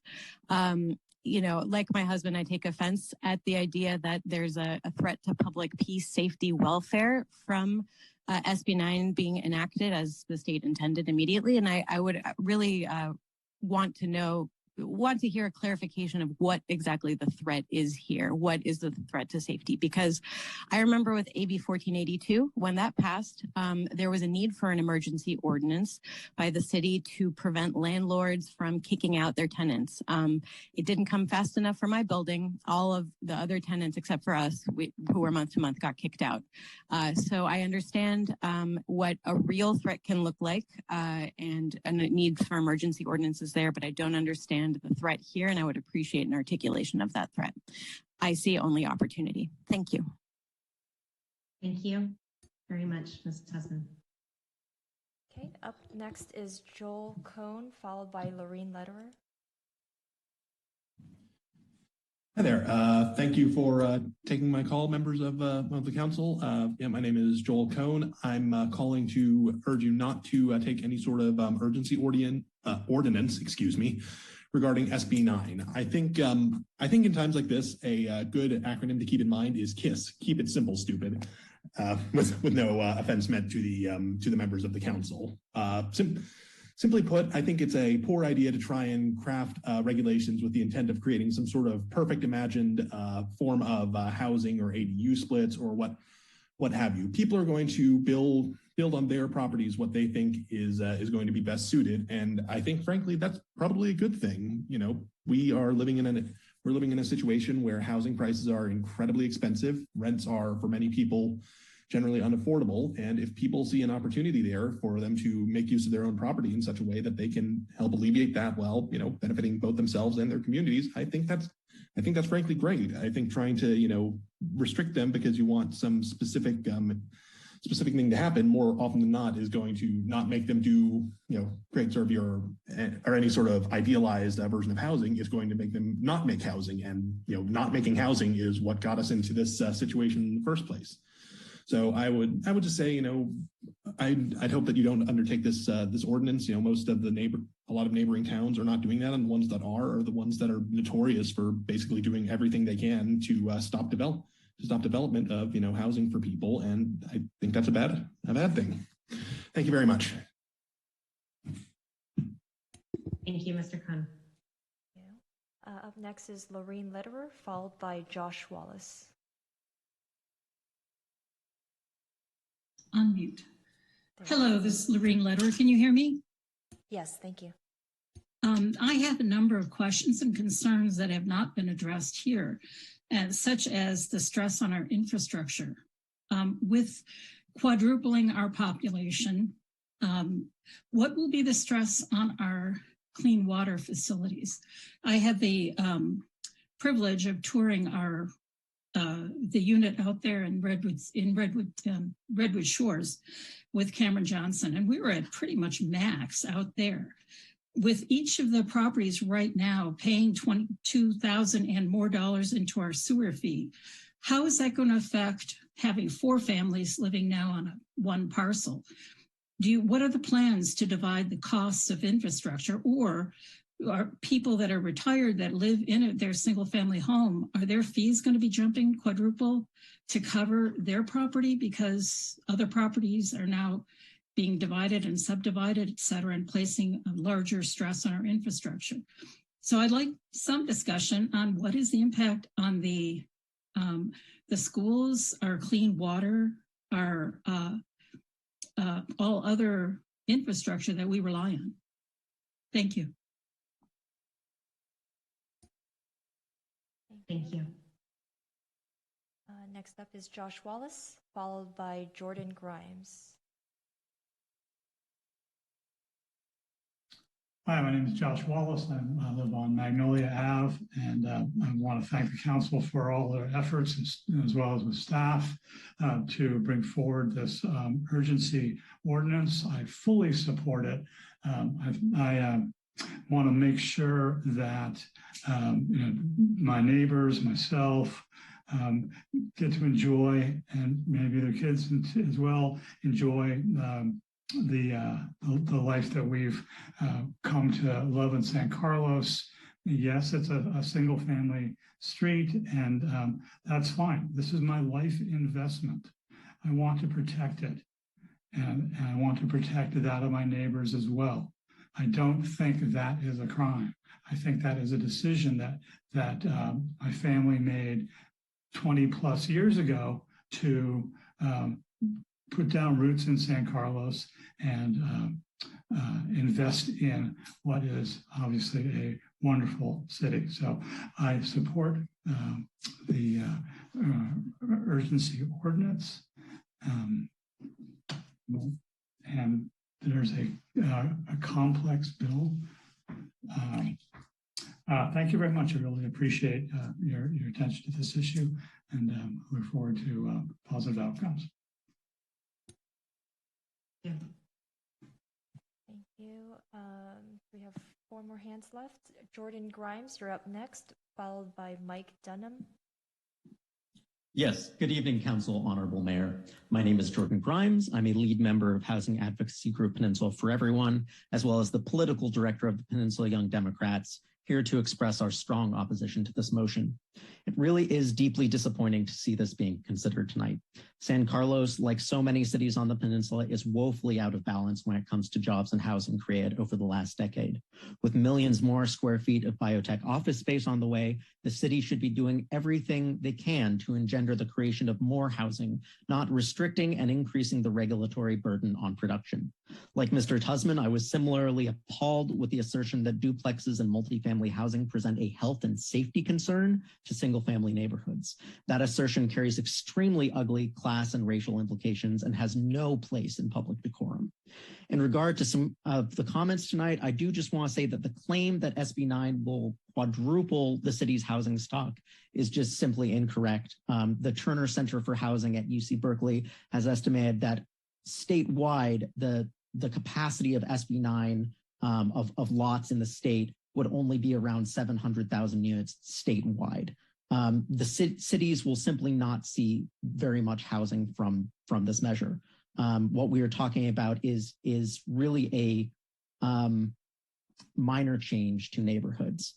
That said, I'd really encourage the council to set this ordinance aside tonight and really think more on addressing the jobs housing imbalance in the city, which really does negatively affect us all.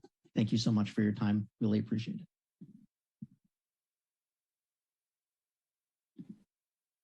Thank you. Up next is Mike Dunham, followed by Tim Hilborn. Good evening, Council. My name is Mike Dunham. I am a lead with Peninsula for Everyone, and you've heard from a few of our members tonight. I also live in Redwood City, so very much the decisions you all make around housing and office development very much impact me because I'm a renter. And the more our jobs housing imbalance gets out of balance, the more my rent goes up. I wanted to just add to the comments, encouraging you not to pass an urgency ordinance. I think it's pretty clear that the logic for why this is an emergency is pretty specious. And in addition to the sort of disturbing implications of what's being suggested about your own residents. I also, I like San Carlos. My wife and I go there a lot. We were at Susie Case the other day. It's a great place. But what I keep reading about your city is biotech, biotech, biotech. Just scrolling through a couple of the headlines in the Daily Journal. Biotech blooms in San Carlos. Hotels, biotech suggested for San Carlos. Huge biotech complex proposed in San Carlos. San Carlos officials okay biotech and office complex. What I keep hearing when I see that is we need a lot more housing. And the thing I'm wondering is whether San Carlos is doing its part to house the workers that you're intentionally bringing into your city. I think leaving SB 9 to be implemented as our legislators intended would go a long way towards that. And I think, it bears keeping in mind that every single legislature on the peninsula, from San Francisco to San Jose, voted for this bill. And there's a reason for that, because cities are dropping the ball in maintaining a jobs housing balance that addresses this crisis. I encourage you not to make that problem worse.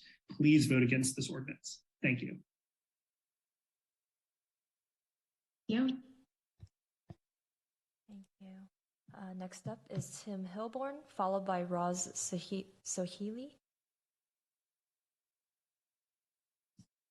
Hello, and thanks for having this get together, City Council members and staff.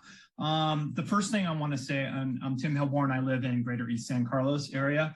First thing I'm going to say is please support this as an emergency ordinance right now. If you could make it permanent right now, I'd ask you to do that. Unfortunately, people like the Tusmans and the Young Democrats are very misguided by this SB 9, which was written by Tony Atkins and Scott Wiener, who are both in the back pockets of massive developers. Please keep the 16-foot height, require a garage for every unit, no matter where it is in the city. And also, people have been misguided by this because folks like us, we can't split lots. Banks will not let you split lots. And over 75% of Californians owe over $300,000 on their mortgage. They cannot split lots. Find me a bank that can do that. There are predatory lenders out there right now. I have already found 3 online that will buy your lots and split it and build the house for you for a certain percentage. So the people who are going to split lots are going to be international, multi-corporate developers. That's who's going to come into the city. I urge you to please check out Livable California, and I'm urging the City Council to support Our Neighborhood Voices, which is an initiative we're trying to get on the 2022 ballot to overthrow SB 9 and SB 10 and bring back local control. Please support that. I am urging you to do that. If you want more information, I'll be happy to send that to you. But unfortunately, this SB 9 and SB 10 are completely misguided, horribly written bills that need to be overturned. And in the meantime, please pass this emergency ordinance right now, and please make what you already have into a permanent ordinance as soon as you can. Thank you very much. Thank you, Tim. Last hand up that I see is Roz Sohaili. You should be able to unmute. Good evening, Madam Mayor and City Council members. My name is Roz, and I'm a longtime resident of San Carlos. I believe it's really important for us to consider some of the adverse effects that this can have, as it can significantly increase traffic and reduce a lot of our street parking. And my biggest concern is that our suburban towns will begin to look like the greater Los Angeles area, where traffic is absolutely unbearable and our cities and towns are overcrowded. As a young person who most likely won't be able to afford a home in the area, of course, I want affordable housing, and I think it's an important component. But I really want you to consider upholding the charm of our town and doing what is necessary to make sure that the integrity of San Carlos remains before we move forward with other affordable housing options. Thank you so much for your time. Thank you, Roz. And that was our last speaker. Okay, great. Thank you, Crystal. I believe at this point, since that's all of the public comment, we will take a motion to close the public hearing. Madam Mayor, I move to close the public hearing. Second. Second. Okay. Second by Vice Mayor. Crystal, could you please call the roll? Okay, Vice Mayor Rack? Yes. Councilmember Dugan? Yes. Councilmember Collins? Yes. Councilmember Palmer Lohan? Yes. And Mayor McDowell? Yes. Thank you. Okay. I think I'll move now to discussion and comments from my colleagues. Would anyone like to make some comments? Councilmember Collins. Thank you, Madam Mayor. I'll kick it off. First of all, I want to thank everybody who spoke. This has really been a controversial subject for many years. SB 9 went back for revisions, and as we know, I think it got delayed a couple of times before it came out. I personally was not in favor of it. I thought it was a bad bill. And I believe now that we may see some unintended consequences that come out of it. But having said that, you know, when I read this, the Turner report that we all got and which one of the speakers referred to, it is true that surprisingly, the impact of this bill will be a lot less severe than many people thought, simply because there are a lot of lots all over the state that just can't be split. They're too far away, or they're too steep, or they're too small. So what remains is a relatively smaller footprint for this law to be implemented. But my feeling is that this is really a temporary ordinance. As a former council member once said, everything we do is reversible. We could change our mind. And to me, what this ordinance does is it gives us the opportunity to flesh out all the details of the bill. One of the things that can happen is there can be a lot of unintended consequences. I think it's great that some of these cities have already put in conditions, or they've allowed SB 9 to go in, but we really don't know. I always think that we think these things through, and I think that's what the urgency ordinance does. It also gives us the idea to do a little bit more intelligent planning. It allows us to get more input from the public. And as far as being compared to other cities, up and down the peninsula, we're not them. We're not Mill Valley. We're not Saratoga. We're not Palo Alto. We're San Carlos. And so we need to be very prudent and thoughtful about how we craft whatever rules and regulations that we're going to put together that reflect what the people of this town really want. So those are my immediate thoughts. I'm interested to hear what my colleagues also have to add. Thank you. Thank you, Councilmember Collins. Vice Mayor Rack. Thank you, Madam Mayor. And I also appreciate all the comments from everyone today, and I look forward to hearing from the rest of my colleagues. I will be supporting this urgency ordinance today because what I want to say is I do think this is a threat, and it's a threat to local governance. This is another example of Sacramento knows best versus working with us as a partner. And so I think by enacting this urgency ordinance, it allows us to do our job locally and to put in a more permanent ordinance that better reflects as much as possible what our community view is and our visions are. And I will say that we are building housing.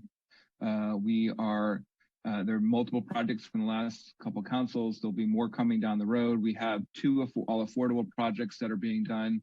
One that looks near completion behind Bianchini's, and a second one that required us to invoke eminent domain to do an all affordable project.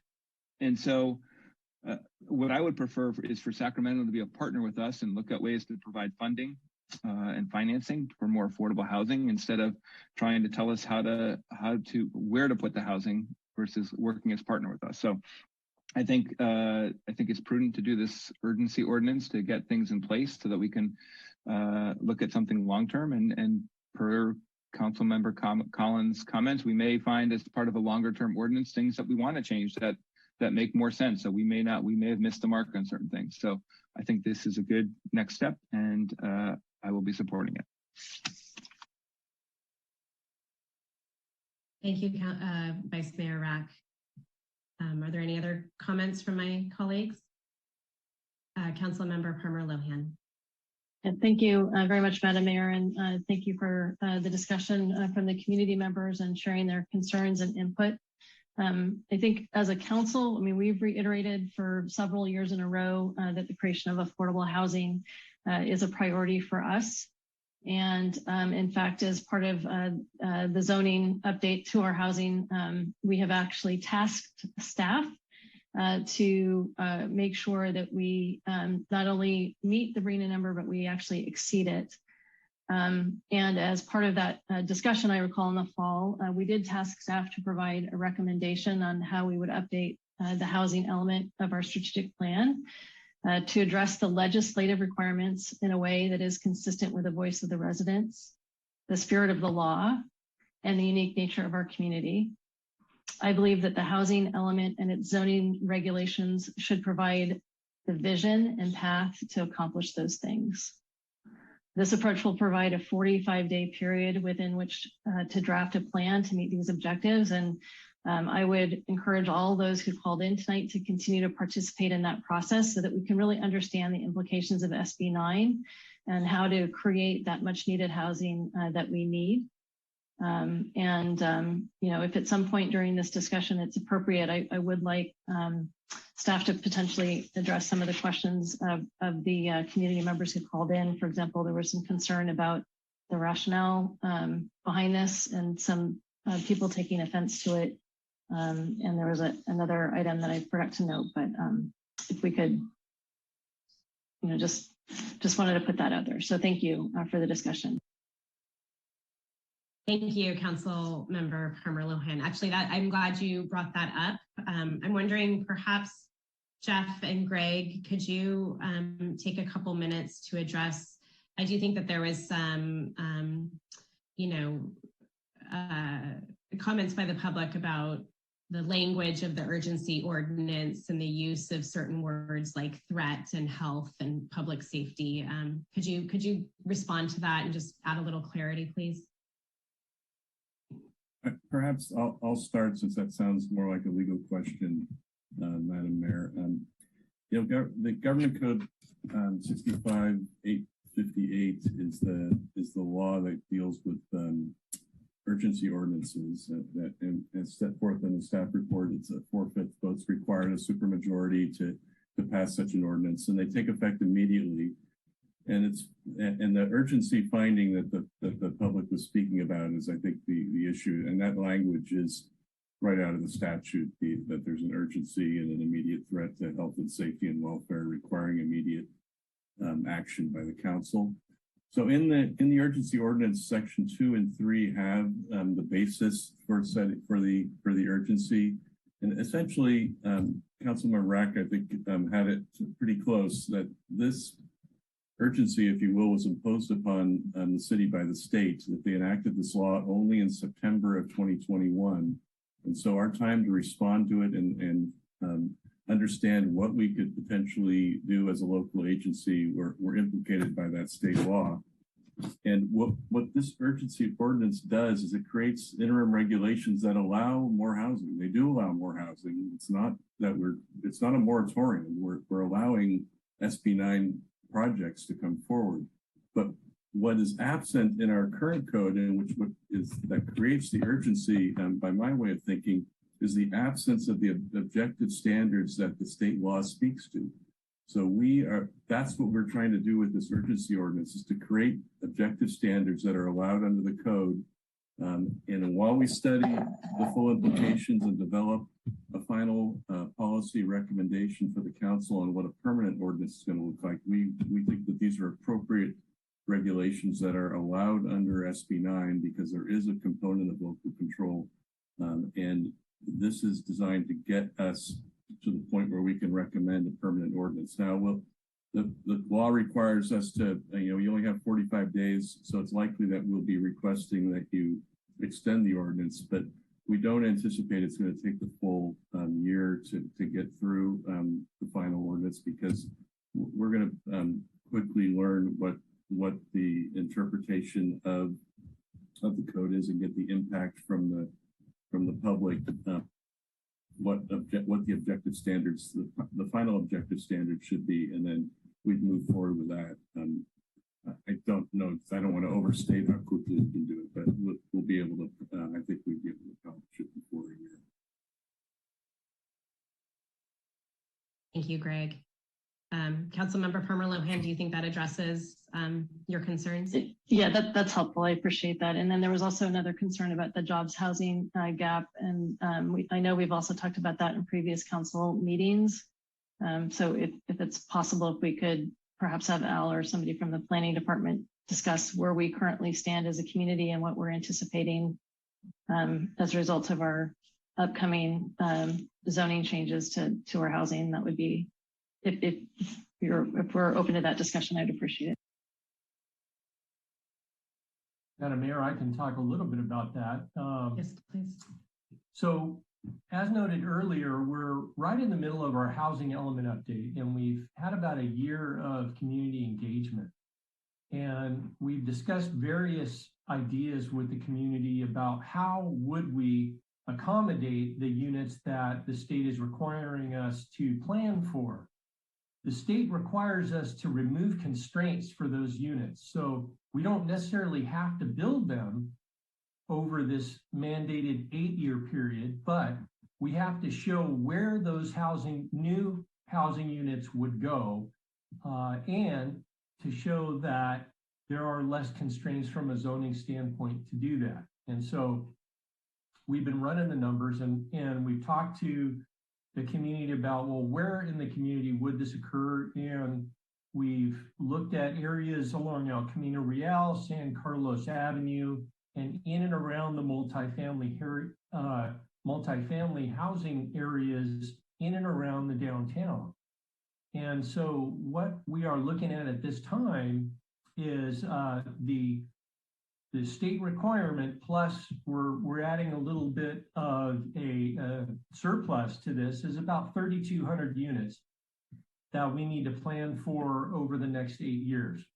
And in looking at these things, the community was open to the idea of increasing heights along El Camino and San Carlos Avenue and increasing densities, which over the years have been limited, and ceilings have been put on how many units you can build on your lot based on the size of the lot and things like that and where it's located. Some of the things that we've also talked about are how, if we are going to build more housing, how do we make the transitions from higher density housing areas and single family residential neighborhoods? And we've had some discussions with the community about how to go about that. And so the next step is we will be approaching the community with some of these solutions. We'll be talking about, how many units we think we can get based on our current ideas and our jobs housing balance in our community. What is our jobs housing balance and what's healthy and where the city's going in the next few years. So that's where we are today. I'm not sure if Lisa Porras is online. She might know the dates for the next meeting. In fact, I believe this Wednesday night we have a scoping meeting for the environmental impact report with the Planning Commission on the housing. And that concludes my comments. Councilmember Palmer Lohan, does that satisfy your request? Yeah, thank you. I appreciate the perspective. I do too. Okay, Councilmember Dugan, please go ahead. Yeah, thank you, Madam Mayor, and thank you, Laura. I appreciated both of those concerns, and I'm glad we had staff respond to those directly. And I would just echo, I certainly appreciate everyone calling in tonight. It gave us a sense of that this is a significant issue. And again, that's why I do support this ordinance this evening, mostly so that we can really do the work here, reach out to the community. I do not consider this a first draft of the permanent ordinance. I think we have a lot of work to do. I think we have a lot of people to hear from and a lot of things to think through before we do craft what will be a permanent ordinance. And I believe every city will have to do something because this is SB 9 is too vague, frankly. That's my assessment. And I think every city will have to come up with an ordinance of one kind or another just to simply allow rational planning guidance in town. So I can't speak to what Redwood City's planning to do, but I will be surprised if they don't do something, just because right now I don't think you can plan under SB 9 clearly. So we definitely have work to do. This ordinance this evening will give us the time to do that. And I just want to assure everyone who called in and otherwise, we are we do lean forward on housing. We recognize there is a housing crisis. We spent a lot of time this fall talking about that, and we're engaged in this RHNA process, which is, a very serious state mandate. It's asking us, a community of 30,000, to embrace at least 2,700 new housing units in the next 8 years. That's dramatic. And we're taking that seriously. I'm working with Ron on the housing subcommittee and with staff, and that's not easy to do. That will require significant upzoning in many areas of our town. And we are considering, where does density make sense in our town? And El Camino, San Carlos Avenue, and there are additional opportunities on the east side that I think over time we will certainly have to be looking at. So we do take housing very seriously. We do recognize there's a crisis, and we are not going to waive at requirements like RHNA. For example, even though RHNA has handed us down 2,700 as our required, that we're required to demonstrate we can meet that goal, as Al Savay just laid out, we're actually planning to 3,200. So we're planning for more than the requirement because it's understood not everything will get built. So that's how serious we're taking housing here in San Carlos. And I do think it is important that we pause here and take the time to also seriously consider how to allow good planning under the new regime of SB 9. Thank you. Thank you, Councilmember Dugan. I too would like to thank the community. We heard a lot of differing perspectives tonight. And I'm also especially appreciative of our staff's work so far and the comments from my colleagues. We do have a lot of work ahead of us, and I think this is an opportunity to review the legislation and be thoughtful. Our council, as several of my colleagues have mentioned tonight, continues to make housing a top priority, and we are in the process of updating our housing element now. And concurrently, it's important for us to analyze the impacts of this legislation on our community. I do continue to think that to really move the needle on affordable housing, the state needs to provide significantly more funding. And I've noted in past meetings, one project alone that I reviewed on the Housing Endowment and Regional Trust Board, 225 units of 100% affordable housing was estimated to cost $169 million with the city giving land. So these projects, building affordable housing, it's extremely expensive, and funding from the state remains woefully inadequate. And that remains a significant hurdle to seeing affordable housing projects come to life. So I hope that in the future, our state legislators will really work on figuring out the funding behind these legislative steps that they're taking. With that, Crystal, I believe I was informed that there is a member of the public who has their hand back up. Is that still the case? Yes. Oh, now we have two hands back up. But I know that the public hearing is closed. The public hearing, though, just to let you know, remind you. Yes. So I did want to pull my colleagues to ask if there's interest in reopening the public hearing so that we can hear these two comments, or if you would like to move on. Madam Mayor, I'd be happy to move that we reopen the public hearing.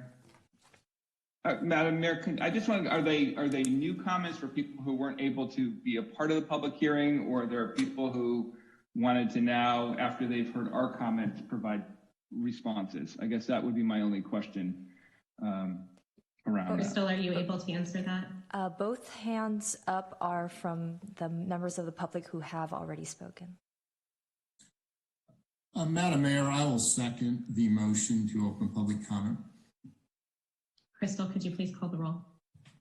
Councilmember Collins? Yes. Councilmember Palmer-Lohan? Yes. Vice Mayor Rack? Yes. Councilmember Dugan? Yes. And Mayor McDowell? Yes.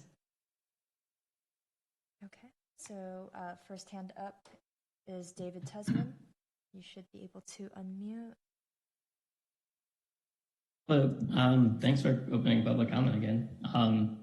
I want to say I don't think that the city attorney really answered the question about the language that says there's a current and immediate threat to public peace, health, welfare, safety to the single family neighborhoods that could arise from SB 9 subdivisions and accompanying developments. I understand it's boilerplate language, but that's not a full reason to say that just because you use boilerplate language, that whatever you call a threat is really a threat. I would like more explanation of how this could be perceived as a threat to public peace, health, welfare, and safety to allow soft density when we already have that in the town in a lot of places, and it's not a public threat to health, welfare, and safety. So I'd ask to have the attorney comment on that again, or maybe the council members discuss more about it. And thanks for the opportunity to comment again. That's cool. Thank you. Thank you, David. Next up is Josh Wallace, and I'll be followed by Joel Cohn.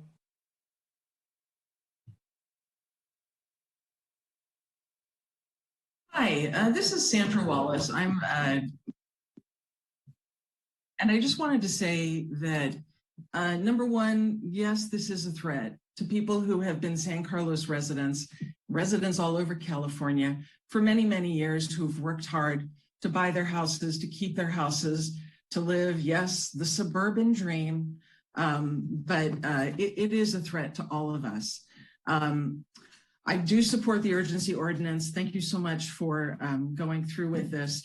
And I also want to say that there were a number of housing advocates from out of town tonight, and that unfortunately doesn't represent San Carlos and our residents. So my big question to you is, how will your outreach go out to the majority of residents who don't understand what SB 9 is, who don't understand what's coming through the council to try to address the details of SB 9, which, by the way, is a really complex bill. And I do agree that it is too vague a bill in order to enact it. There's going to be a lot of trouble with this. So in any event, my big comment right now is to make sure that the majority of San Carlos residents hear about this, understand how they can address their concerns, exactly how they can contact you. Is it only individual emails to city council members? Is there another way? Is there any text opportunity on the website? Just get the information out there to the majority of residents, because what we heard tonight, I think, from the public is not really representative of what San Carlos currently is and has been for so long. So thank you so much for your support and your work. I appreciate it all. Thank you. Thank you. Thank you, Sandra. And the last hand up is Joel Cohn.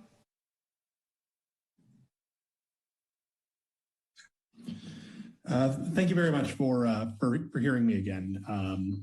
I must say I am rather disappointed that you decided to go through with the urgency ordinance. As I said before, we're in a housing crisis, and I don't think putting more restrictions on what can be built is especially prudent. In the interim between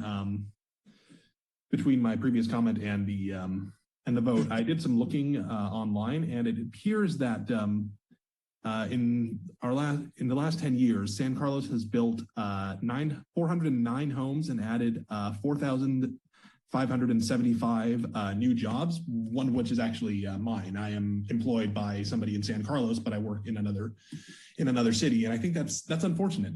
There's very clearly a jobs to housing imbalance here. And I don't think, making it harder to build housing is a good idea.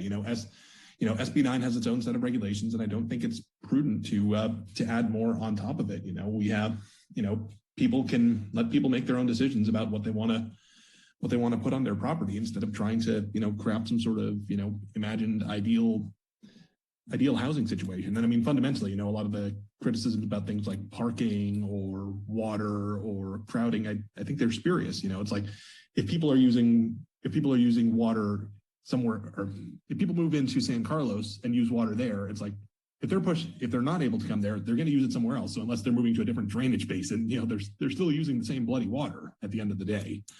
So yes, I'm disappointed, and I hope you will reconsider and will not put these regulations in permanently as SB 9 comes into effect, because I think fundamentally it's a decent enough law for our purposes, and I'm hoping that we'll continue to build more housing rather than build lots of jobs and then be shocked when people have to drive from 3 counties over to get to their jobs. Thank you, and have a good evening. Thank you. Thank you, and that was the last hand. Madam Mayor, I'll once again move to close the public hearing. I'll second that. Crystal, could you please call the roll? Councilmember Dugan? Yes. Councilmember Collins? Yes. Councilmember Palmer Lohan? Yes. Vice Mayor Rack? Yes. And Mayor McDowell? Yes. Okay, well, thank you for the comments. I think I'll request that perhaps Mr. Tusman could follow up with the city attorney. I think that I don't really want to go back and forth on the semantics at this time. Are there any further discussion points from my colleagues on this item? Okay. Let's see. At this point, I will entertain a motion.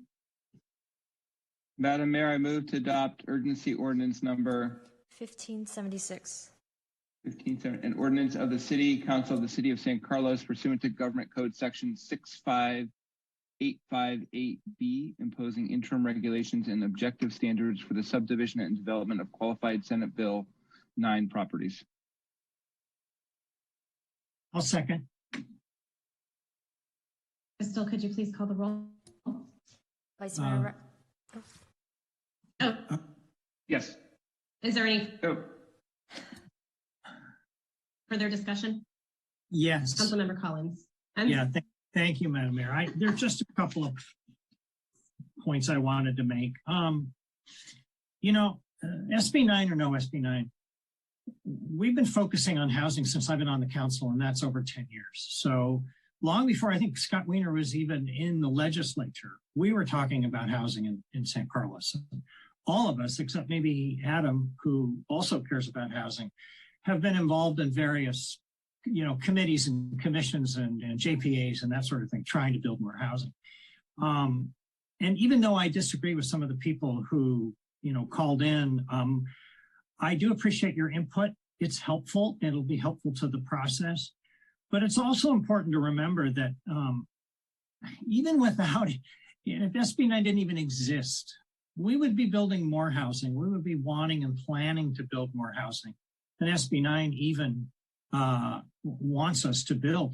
To me, the question isn't the amount of housing, it's where we build the housing. And SB 9 wants us to spread it out into areas that really aren't suitable, in terms of infrastructure for it, in terms of the way the neighborhoods are designed. It's better to build the housing where the infrastructure is there for it, and that's around transit hubs, much, much closer. And so I hope people don't get the impression that we're fighting housing. Anything but that. It's really quite the contrary. We are trying to do. This is about determining how and where we build the housing. So I'm hopeful that as this process goes forward, and I think maybe Jeff can give us some direction in terms of the kind of public input or opportunity for public input that was mentioned by one of the speakers, that we will get the public's input and we will find out more about how people feel, and then we'll make some good decisions going forward. So thank you. Thank you, Councilmember Collins. I'm wondering if City Manager Jeff Maltby could hop on for just a moment and address the public outreach part of this process, please. Sure. Well, we'll be having obviously planning commission meetings, city council meetings on this in terms of crafting a public ordinance. Typically there'll be at least one community meeting. We notify the public via social media or email sign-up lists that we have thousands of residents signed up for, as well as the public noticing process and all those things. So we'll be looking for, as much to cast that net as broadly as we can to get as much public input as we can when we craft, not only this ordinance, but, the more comprehensive process, which is the housing element update that we've been working on and notifying the public on and going through, because this is really our opportunity to make these long-term land use changes that our residents would like to see happen, and to comply with laws like SB 9, SB 10, and those kinds of things. So this is work that began many years ago, continues today, and is going to continue for many years to come. I've seen just this city council, I think, invest upwards of $14 million. Our annual budget is only $40 million, half of which goes to public safety for affordable housing. So you're making large financial contributions to build affordable housing.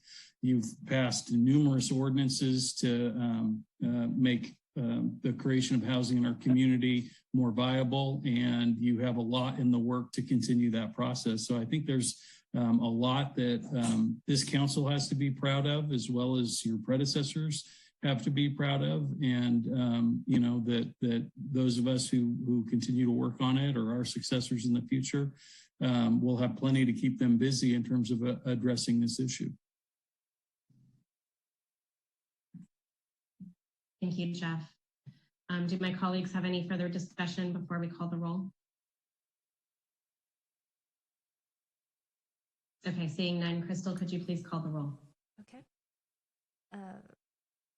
Vice Mayor Rack? Yes. Councilmember Dugan? Yes. Councilmember Collins? Yes.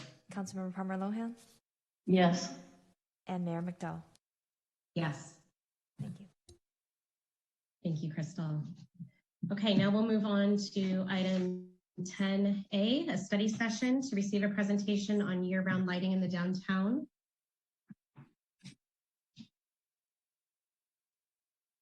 From Amy Newby. Go ahead, Amy. Hi.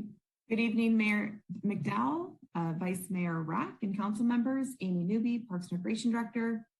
Sorry, I stumbled on that first time this year, calling out the new mayor and new mayor. Good to see you guys tonight. So my presentation is pretty brief this evening. A little background of the lighting of Laurel Street. If you were unaware, it did begin in 2010 with our inaugural Night of Holiday Lights event. There are the standard C9 bulbs that are swung from lamp pole to lamp pole across Laurel Street on between San Carlos Avenue and Olive. As you may see downtown, the lights are strung just prior to Thanksgiving weekend. They are lit at our annual Night of Holiday Lights event, and then they are removed just around the new year. And the cost to hang the lights annually, the current contract is $25,000. There are a few factors to consider should you choose to keep the lights up year round.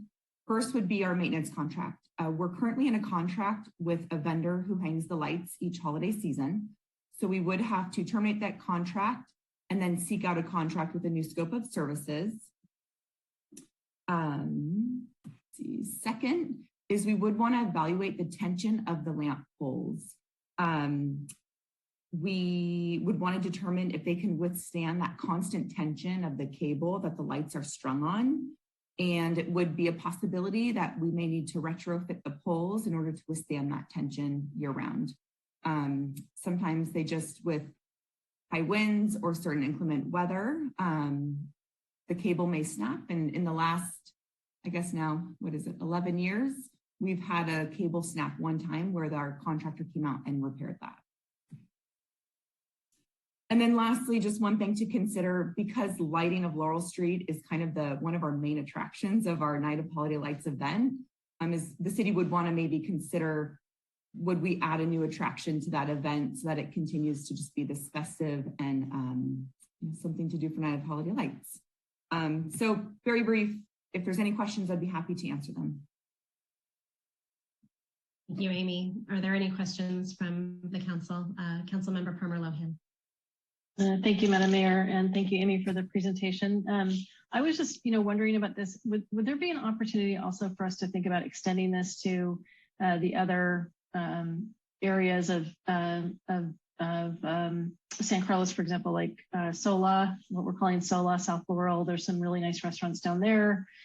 We've also heard from our industrial arts design area that, some, better enhanced lighting might be helpful to them. We do have a lot of nightlife activity in both areas, and I'm just wondering if there'd be an appetite for us to explore expanding this program to those areas and shining a little light on other good things in the community.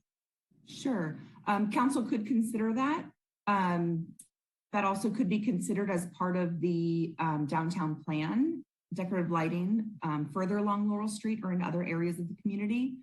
And, if the money is spent now, if council wanted to move that in that direction, there would just be the purchase of supplies and then the cost of the installation. Should the downtown plan come up with something, a different style, then that would just be an interim solution now to light that area and not so long-term, but that could be done. And I'll just add, I think our plan to move forward, depending what the direction from the council is tonight, is that we would go out and get bids on, putting up the lights and maintaining them, and bring that back to the council for approval. So that would be, the actual action item. So if there are other areas that you want us to include in that bid process, letting us know tonight as part of this item would be very helpful, so that we could include, those requests in our proposal gathering and bring you back the full picture for what you're looking for. Okay. Thank you, Councilmember Palmer Lohan. Councilmember Dugan. Thank you, Madam Mayor. And yeah, I especially appreciate that in the sense of, you know, lights are good, they're fun, they're festive. We should have them in all the areas of our town that bring nightlife. I just think it'd be a nice addition. And my question is, perhaps, you know, the beauty of LED bulbs is, you know, they very seldom burn out. You can install them once and they're pretty solid state. So you know, we will find this out, I suppose, but do we have a sense? I mean, we could even save money, I think. It's a lot of work to take those lights up and down every year, where if we just buy them and install them and, you know, maybe one strand goes out a year or something, but it's probably a cost saving opportunity. Do we have any sense of that? Potentially, with the current blocks that are lit, should council choose to expand that area, the maintenance costs could reach what we're currently paying for the installation and removal each year. Sure, if we expand it, but say we were just talking Laurel, I mean, it potentially would be less expensive than that. Yeah, so that's interesting. But I do appreciate how nice our Night of the Holiday Lights event is. Amy, have you given it any thought? Do we know what we would maybe do instead if we had the overhead lights year round? Like, you know, like what other kind of display could we turn on during that event to still keep that nature of the festival? Yeah, hard to say. Although just coming kind of off the heels of Night of Holiday Lights, you know, it is kind of that, for those that have attended, it's that finale to the festive stage show that is put on each year. And, you know, there definitely is some area for a revamping of that. We started that stage show probably about like 6 or 7 years ago. That came a few years into the event. So there's always an opportunity for something, for a change. We haven't thought too much of it. The snow that falls from in the area, like kids always love that, families love that. So we could expand on that, or change the show entirely. So that would be up to our community events supervisor to kind of brainstorm new ideas for that. Okay, thank you. I have a lot of faith in Amy's team. They're very creative. So, Vice Mayor Rack. Thank you, Madam Mayor. And Amy, thanks for the presentation. So I guess following up on sort of Laura's comments is I'd be interested in kind of thinking about kind of what some other areas are, and even if we maybe getting 2 bids, right? One that just understands kind of what if we just stay where we are, and then what if we expanded to sort of parts of South Laurel, or I don't remember if we don't have lights right now in San Carlos Avenue, right? Is that correct? Mm-hmm. So that may be another area that's sort of, to me, sort of a gateway and entranceway into the city. So expanding to that one block of San Carlos Avenue might be a nice opportunity to do as well.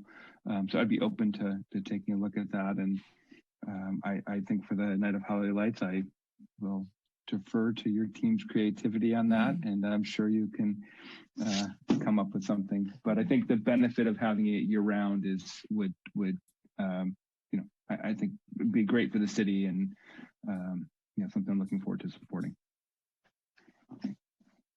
Thank you, Vice Mayor. I'll chime in and agree, and I'm glad that you raised San Carlos Avenue. I'd be interested in seeing probably 2 or 3 blocks maybe of San Carlos Avenue. And I'm wondering, maybe since we're putting this out to bid, perhaps it could be itemized by area. So keeping it the same, and then San Carlos Avenue, and then Industrial Arts, and then South Laurel.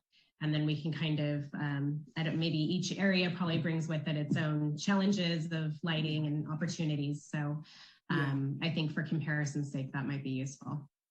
Yeah, and on San Carlos Avenue would be challenging just because of the width of the street, and on the center island, is there something that we can attach to?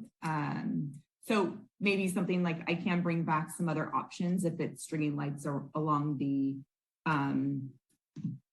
top of the building, That obviously would need the building owner's agreement, but that could be another option should it be challenging to string a light across the street. St. Carlos Avenue. Thank you, Amy. Councilmember Dugan.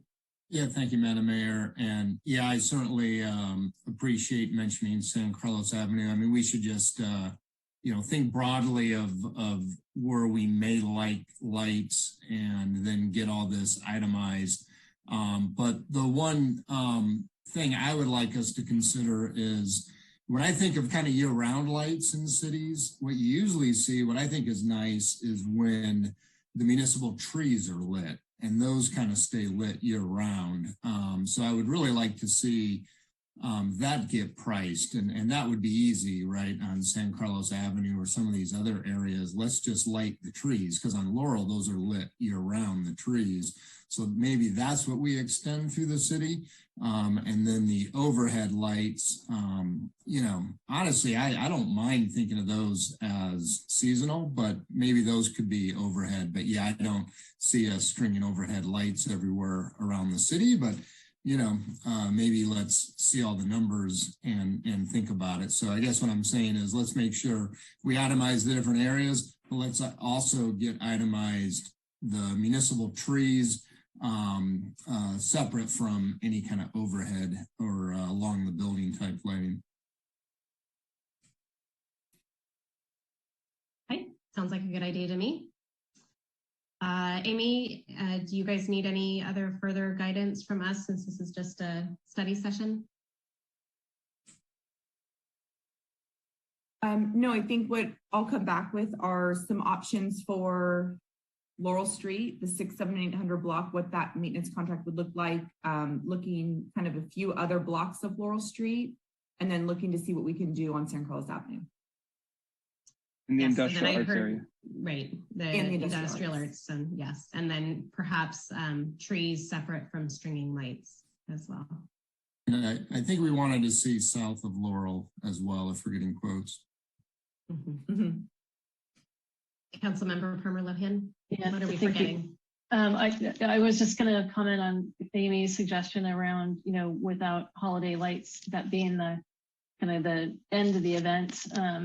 What else might they do? I think, well, I would echo just the suggestion that some alternative, programming suggestions be brought forward. I don't know if that would be part of this or something else, but I wanted to just share my perspective on that as well to support that idea. And I'll also like the San Carlos Avenue idea as well. Many different ways to string a light, I suppose. Lots of opinions here. Okay. And just last clarification, is this something that council would like to see prior to the budget or included in the budget? Now that we're looking at a much larger scale, just wanted to be clear on that. I see Jeff coming on too. Jeff, yeah, I was just gonna say, let's get some quotes and then come back and actually talk numbers with council. Okay.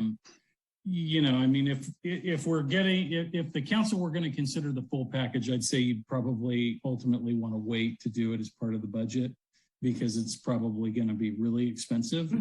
And because some of these areas are going to need electricity, and that's going to be the big cost. Whereas, some blocks that's already built into the infrastructure, so it's not that big of a deal. Other areas, it's going to be a very big deal. So if you're looking at the full package, I probably imagine when you see the price tag, you're going to want to consider it alongside other items to determine whether or not the full package would be a priority. But we'll get to work on the bids and bring that back to you when we've got them. Sounds fair to me. Vice Mayor Rack. You were going to call yourself Vice Mayor McDowell?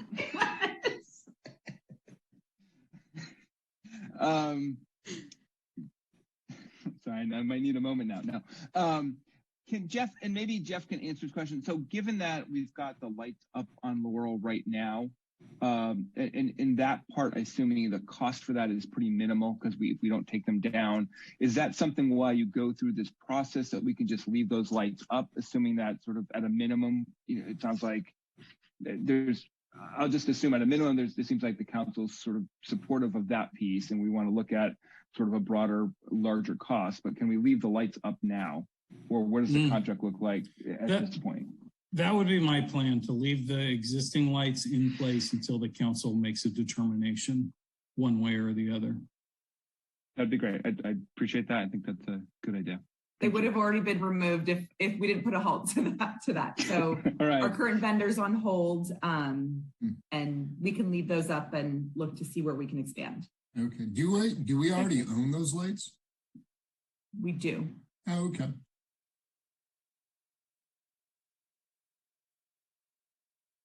Okay, any other questions, comments? Okay, great discussion, everyone. I think the bid is going to be robust. So moving on to item 11, agenda setting, we'll move to item A, considerations. Oh wait, I didn't take public comment. Sorry. Crystal, is there any public comment? No, there were no hands. Okay, great. Agenda setting. 11A, consideration of agendizing an item to consider providing free feminine hygiene products in all city-owned restrooms. I will note that items discussed in this agenda setting section will be considered by the council for placing on a future agenda. No action will be taken on these items at this meeting. So who should I turn this over to? I think this is my item, so I will, I guess, give my pitch on it. So I'd read an article, or I should say my family pointed me to an article where I think it was Flint, Michigan had done this, and others are looking to do that in different places. And I just felt like we should consider doing that in the public restrooms in the city as a good example. And I think, you have toilet paper in there, you have other things. People should have what they need in the restrooms. And so I think would be a nominal expense. I think it's something worth looking into, and just adding to whatever contract we have on maintenance. So I wanted to see if we can agendize that, and that's it. Other comments from my colleagues? Councilmember Palmer Lohan. Yeah, thank you, Vice Mayor Rack, for bringing this forward. I really appreciate it. To me, this is a yes, absolutely. We should look at this. And I don't know that a whole detailed report would be necessary. Perhaps just it could be a consent calendar item in future, but it seems very reasonable. So thank you. Thank you. Councilmember Dugan. Yeah, I would just say I agree. I think it's a low cost item, and it's just something we probably should do. So yeah, and it probably does feel like a consent item in the future. I don't think it's going to move the needle. So very supportive. Thank you. Councilmember Collins. Yes, what I was wondering, and I agree, I think it's a good idea to talk about it. I'm wondering whether or not maybe we ought to just combine A and B into one agenda item. Is there any reason we wouldn't do that? Unless somebody's, vehemently opposed to the second item. So you're jipping me out of my my statement, though, Councilman. I mean, I got a 14-year-old granddaughter now that I got to think about. So exactly. I'd like to hear Mayor McDowell's statement on item 11B, but I also appreciate Councilmember Collins's remarks, because I was going to say the same thing I said on the first one. Okay, so I am also wholeheartedly in support of item 11A. So I think you have full support there, Vice Mayor Rack, and I really appreciate you bringing it up. I think, so the second one is from something that I wanted to request my colleagues to agendize also is installing diaper changing stations in both men's and women's bathrooms in city-owned property. Dads are parents too. And I think here in San Carlos, it's important to ensure that we're providing equal access for them to care for their babies as well. So I agree that I think these two items are related. I will note also that there's some legislation from the state, AB 1127, that I think governs this too. So I will turn it over. Councilmember Dugan, I saw your hand first. Yeah, thank you, Madam Mayor. And yeah, I firmly support 11B. I will say when my children were young, Saturdays were always Dad's Day, and I always had the babies, and I would usually take them to a park. And I can still remember having to go over to my my SUV to do all the changing. So, and elsewhere in the world, I made quite a bit of use of public baby changing stations. So, you know, my kids are a little older now, but I think we should have this. So supportive. Thank you. Vice Mayor Rack. Thank you for Mayor McDowell for bringing this up. I certainly would support this as well. I think it's a great idea, and I wonder if we can, sounds like if there's consensus, if we can just bring this up on consent, I would be great. I don't know if that's possible from this process, but I would be happy to support that effort for both of them. I see heads nodding. Yes. Okay. Councilmember Farmer Lohan, go ahead. Yes, just aligned, fully aligned. Yes. Long overdue. Great. City Manager Maltby, do you have what you need from us on these two items?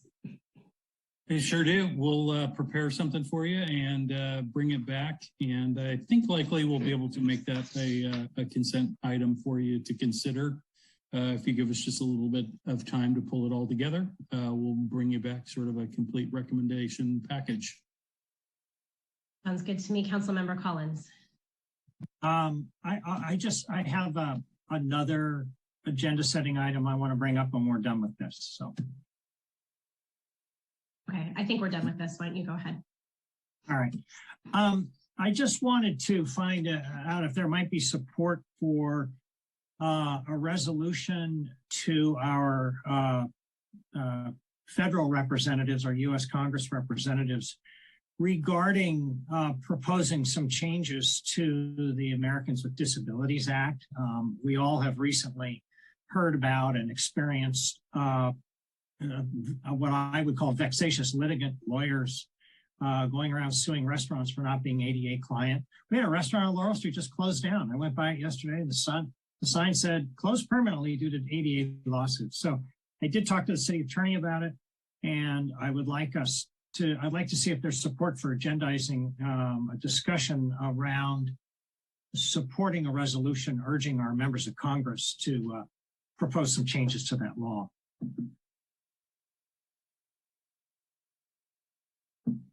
Other thoughts from my colleagues, Vice Mayor Rack. So Ron, I appreciate bringing this up, and I know it's been an issue with a lot of businesses downtown. There's been some challenges around that. And I guess my only thought is I want to understand like kind of what, before we'd agendize something, I'd love if you would, or if we could come back and understand a little bit better about what that would look like in proposal. Because normally we have these sort of items, there's a little bit of more detail versus, so I would want some more detail basically to understand kind of what we'd want to say in a letter, what would be, or a couple items of what you might want to propose. And then I'd be happy to consider it at that point, just from my end, I think. Right. Well, I don't know how much we can, I don't know how much we can keep talking about it. I think if we had it as an item, we could flesh out those things, and we could ask Greg more questions. I defer to Greg to tell us what our limits of this discussion are.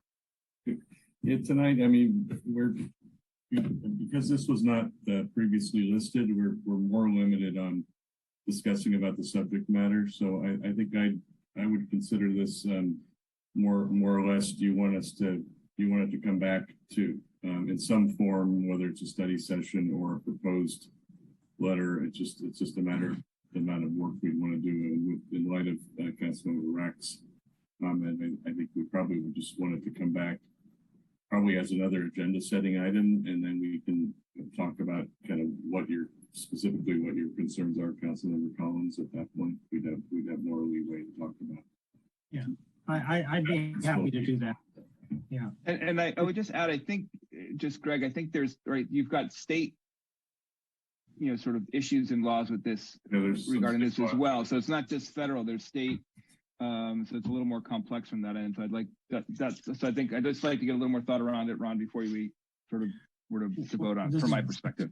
That's exactly why I want to have the discussion. So. All right. So we can put it on as an agenda setting item next time, I guess, and we'll see how people feel about it. I'll go ahead and add that to the next agenda under agenda setting for you. Okay, thank you.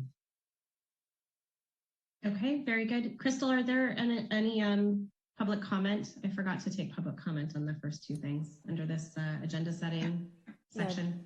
There have been no hands. Okay, great. Any further comments from my colleagues on agenda setting? Okay. So we're going to move on to item 12.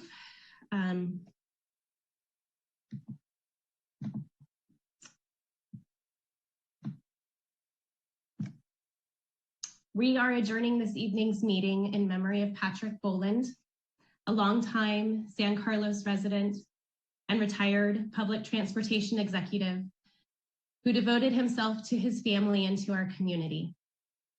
Pat had an undeniably sunny attitude during his decades of employment at Samtrans, his many years refereeing youth basketball and baseball, his countless hours volunteering with the Chamber of Commerce for the annual Art and Wine Festival, his many tours of sitting in as Santa Claus on Laurel Street, and the countless seasons spent at Britton Acres Elementary School in its Bugs Gardening program.